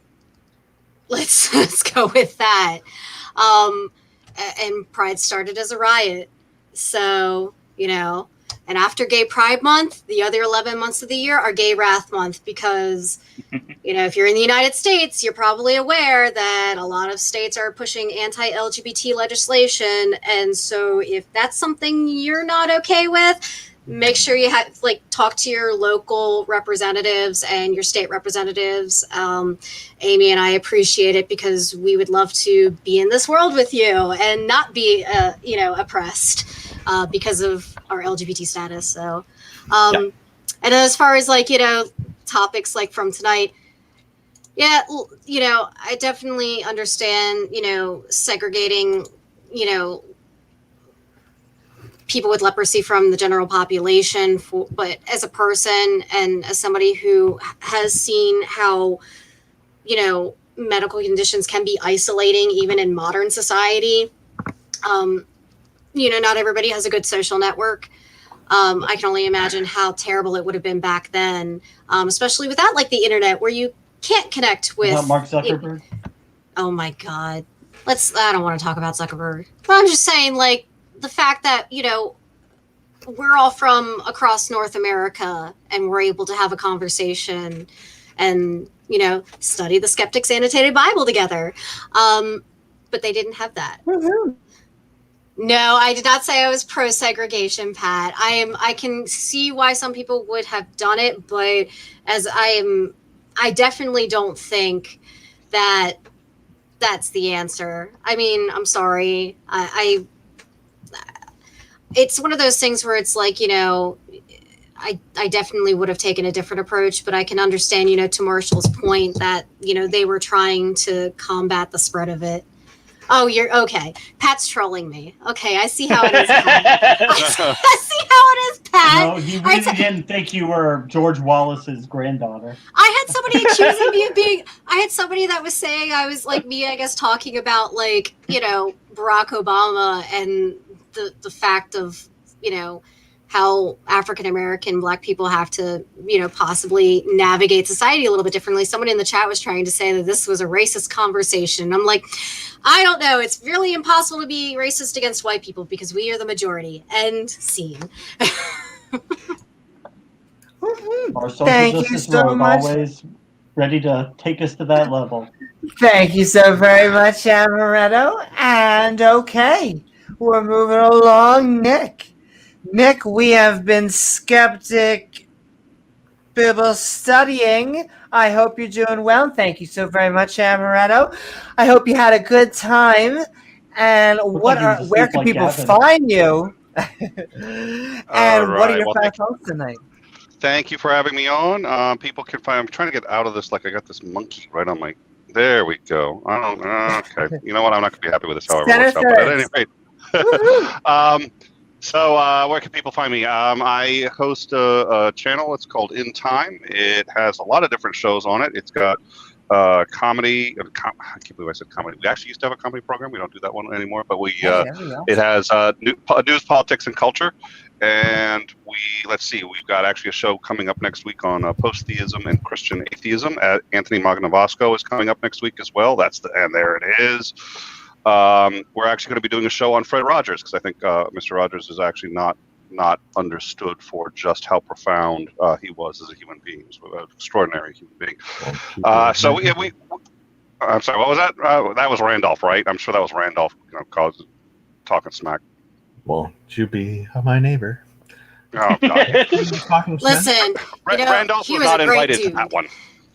Well, he was extraordinary. He challenged social norms, and he talked about things that nobody would talk about to adults, let alone to children. So we're going to have a show on that. We just wrapped up our show on the Book of Daniel, which was a good one. And we also do breaking news. So if there's something big happening in the United States and or worldwide, usually we're live broadcasting it and we're covering social media and we integrate it all into the show, which is a lot of fun. So that's it. It's In Time right down there. And every now and then you'll find me also doing debates and stuff like that. That's where you'll find me. So thank you so much for having me. It was a blast. Mm-hmm. Jazz hands. And okay. Thank you so very much, Nick. And with that, Marshall, We have been Skeptic Bible Studying, and thank you so very much, Nick. We've been Skeptic Bible Studying. I hope you had a fun time. Where can people find you, and what are your final thoughts? Well, you can just find me on my YouTube. Think about making a new channel. I don't know. That you can look up just Marshall Theron, or I can put the link in the description. There you go. Well, ladies and gentlemen, I've been asked to bring you this disclaimer. This stream has been for educational purposes only. Nothing that has been said here should be construed in any way as medical advice. Leprosy is a serious disease that still afflicts people. If you think that you or your house has been afflicted by leprosy, please do not see a priest. See a licensed medical professional or a licensed contractor. Do not, in any circumstance, allow a priest to spread the blood of an animal on you for any reason whatsoever. That's all. Woo-hoo. Well said. Thank you so very much, Marshall. Hey, Bob Larson, enough will do it. He'll come there with the turtle doves. Those priests are into some very weird things. Indeed. You gotta wonder how many people, like at the beginning of COVID, were treating it like, oh, pray the COVID away, or literally like Jesus has died on the cross for me. I can't get COVID. Oh my God. You know, Kenneth Copeland did a whole thing on the stage, blowing it away, yelling at COVID-19. It was blowing all over the congregation. Make it a Facebook event. Everybody blow towards China so we can keep COVID away. One more thing. For anyone that thinks that they can't wear a mask in public without, dying of hypoxia or whatever, keep in mind, furries for hours on end in a mask, and they don't have a damn problem, so I don't want to hear it. I've been sharing this meme since the beginning of COVID. If you cannot wear a mask and you're complaining about it, you are openly admitting that furries are stronger than you. Done. I'm okay with it. I'm okay with that. That's fine. That should trigger somebody. And okay. Thank you so very much, Marshall. And we're going to head off to Randolph. Randolph, we have been Skeptic Bible Studying, and thanks, Marshall. I hope you had a good time. Where can people find you? And what are your final thoughts? Okay, first I'll say that part of the Bible was so boring that we ended up talking politics. Like, holy cow! Normally we don't talk politics. That was my fault. I mentioned the T word in my opening. You almost had to bust out the beaver suit. Oh my God. Yeah, it's just funny, like the medical advice in there, and they weren't. I think there is probably a good effort there made to try to help people originally, but as somebody in this stream pointed out that I think it may have been Marshall who pointed out that once there's things are changed and improved, why is this still in the Bible? Why isn't it removed? And I think there seems to be an attitude among a lot of Christians and people in other religions too, that changing the doctrine is taboo. It's a big no-no, and anybody who changes it's just not acceptable. I've asked Christians about this. Well, if you disagree with certain parts of the Bible, why don't you advocate for having those parts removed? Oh, no, couldn't do that. And some of the religions are so violent, like Islam. The response is, I wouldn't dare, because send a whole bunch of murderers after me if I do that. So there's a point of fear for some. You already have enough fatwas, Randolph. You don't need to add any more to it. Okay. And then for others, there's just hanging on to or clinging on to tradition. And it's so important to them to not have change, yet which translation are they using? It's just that these things just keep falling apart. But I just laughing the most at that part about pouring out the dust. That's just it's just as bizarre as a whole bunch of other things in that chapter. I was just in those chapters. That was just wow. But Amy, to your credit, to you and James, you've both made it interesting and fun, and we tried. Greatly thank appreciate you. It. Yeah, thank you for coming with us to the unclean place. Yeah, it looks like the study worked. Your studying is effective. So, but this was good coverage tonight as well. I like Charlton Heston and Aaron Ra being factored into the Bible. It's all a lot of fun. It's just so skillfully done. I'm Randolph Richardson. I'm with an organization called the Canadian Atheists. You can find out more about us at www.canadianatheists.ca. And there's a future call-in program that I'll be co-hosting with Neil the 604 Atheist. It's a sub-project of the Canadian Atheist. It's called True North Talk. You can find out more about that at www.truenorthtalk.ca. And we're also promoting a campaign of normalizing atheism. And you can read more about that at www.normalizeatheism.ca. We're using a non-confrontational approach. And there are many atheists who've gotten on board with this, including TART, the Atheist Roundtable, now known as the Atheist Network Group, TANG. And they've been tremendous. And you can find out more about them at their website at www.tart.live.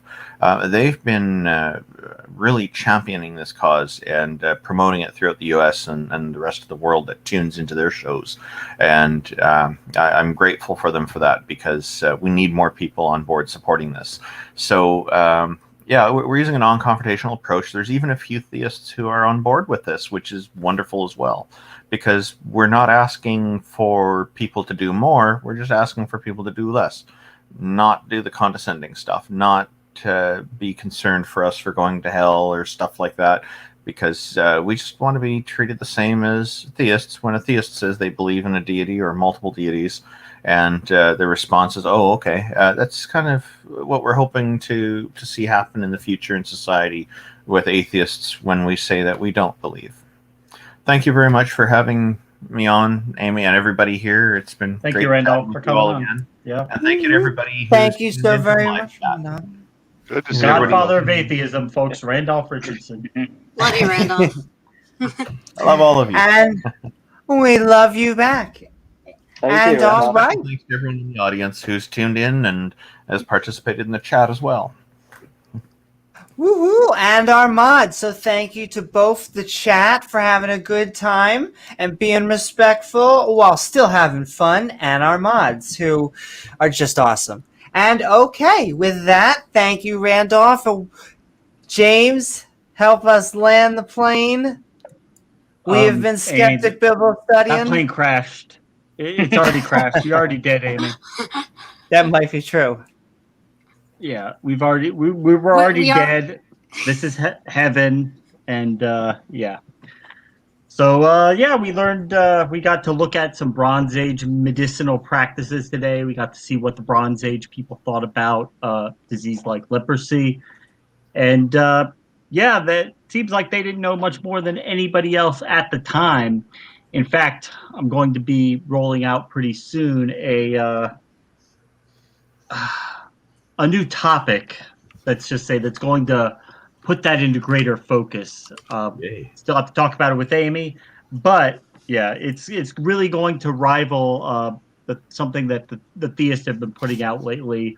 We just did a podcast on it the other day on genetic entropy, but I'm going to be proposing something else soon. But stay in touch for that. But yeah, guys, thanks for coming on. Have a great night, and we'll be back maybe tomorrow. Maybe if the sun comes up tomorrow. If God doesn't kill us all, then maybe.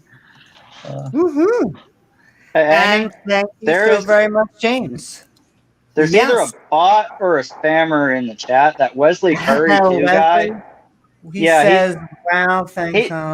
He's been on like every video I've clicked on today. He's been in there. Really? Well, Wesley, saying the exact same thing. I think it's just a bot. What Wesley needs to do is come on StreamYard. So if you are a Muslim, we welcome Muslims. We welcome every type of theist. In fact, the little secret is we kind of like it when theists come on. So you should come on. Me. If it makes you feel better, Amy will put her Pastafarian hat on, and she'll be a theist with you, so you're not alone. That's right. We got this. We got this. You and me. We shall be touched by the noodles. It's loving appendages. Loving appendages. The only bombs that Amy has to play with that are garlic bread and meatballs. The strain has come and gone. Really all about the meatballs. Right. That's how we roll. And though I do want to say hi to Locked Out Again Twice, who says, you're an apostate to the Catholic faith. Well, my friend, you have a friend right here. We're a bunch of heathens having a good time. If you are so... basically turning blasphemy into an Olympic sport. If you can. We should start calling all religious people apostates to atheism. That's right, baby. It reminds me of Answers in Atheism. Go check out Speed's channel too. Check out Tart. Check out all the atheist channels. Yeah, Amy's a former Jew and ex-Jew, so ex-theist. Some of us have been atheists for life, like Randolph. He's always been a Lucky. Oh, exactly. Well, sending love out to Aunt Jer and sending love, Wesley. It's okay. You can have different views. We still heart you. Though this is the end of the show. I wish you had come, Kinky, like a half an hour ago, an hour ago. But there's going to be more episodes and more fun stuff ahead. So come on later or join our Discord. Skeptic and Ranting Discord. I hope you all had a fun time on this episode. I just can't help I can't not stop it. Like once you start it. Okay. She doesn't have the stamina. I'll stop. Not the stamina. Oh my goodness. Wrong. We gotta fuck us. I hope you all had a fun time on this episode of Skeptic Bible Study. Stamina. Ready to wave. I did not leprosy that coming. Where we read the plague of leprosy, then set down the laws of the leper. Very important. I'm glad it stood the test of time. I want to thank my co-host, James W., with our guest hosts, Randolph, Marshall, Nick, Amaretto, and Love Guides the Wise, along with all the lovely people in chat and our awesome mods who make this stream so great. Don't forget to like, subscribe, and hit that all button icon so you can be part of our live streams for YouTube, Twitch, or Facebook. And if you'd like to help us make more fun content, feel free to check out our Patreon at patreon.com/Amy Newman. I am Amy Newman. Even more blasphemy. We will see you. Blasphemy. More blasphemy. More sodomy. And we will see you all on the next episode of Skeptic Balls. Oh, Amy's audio just cut out. Yeah. She's getting ready to play the outro things. I was going to say, I start clicking buttons. I need to get faster at this. So we're just going to pretend jazz hands, jazz hands, jazz hands, and bye, everyone.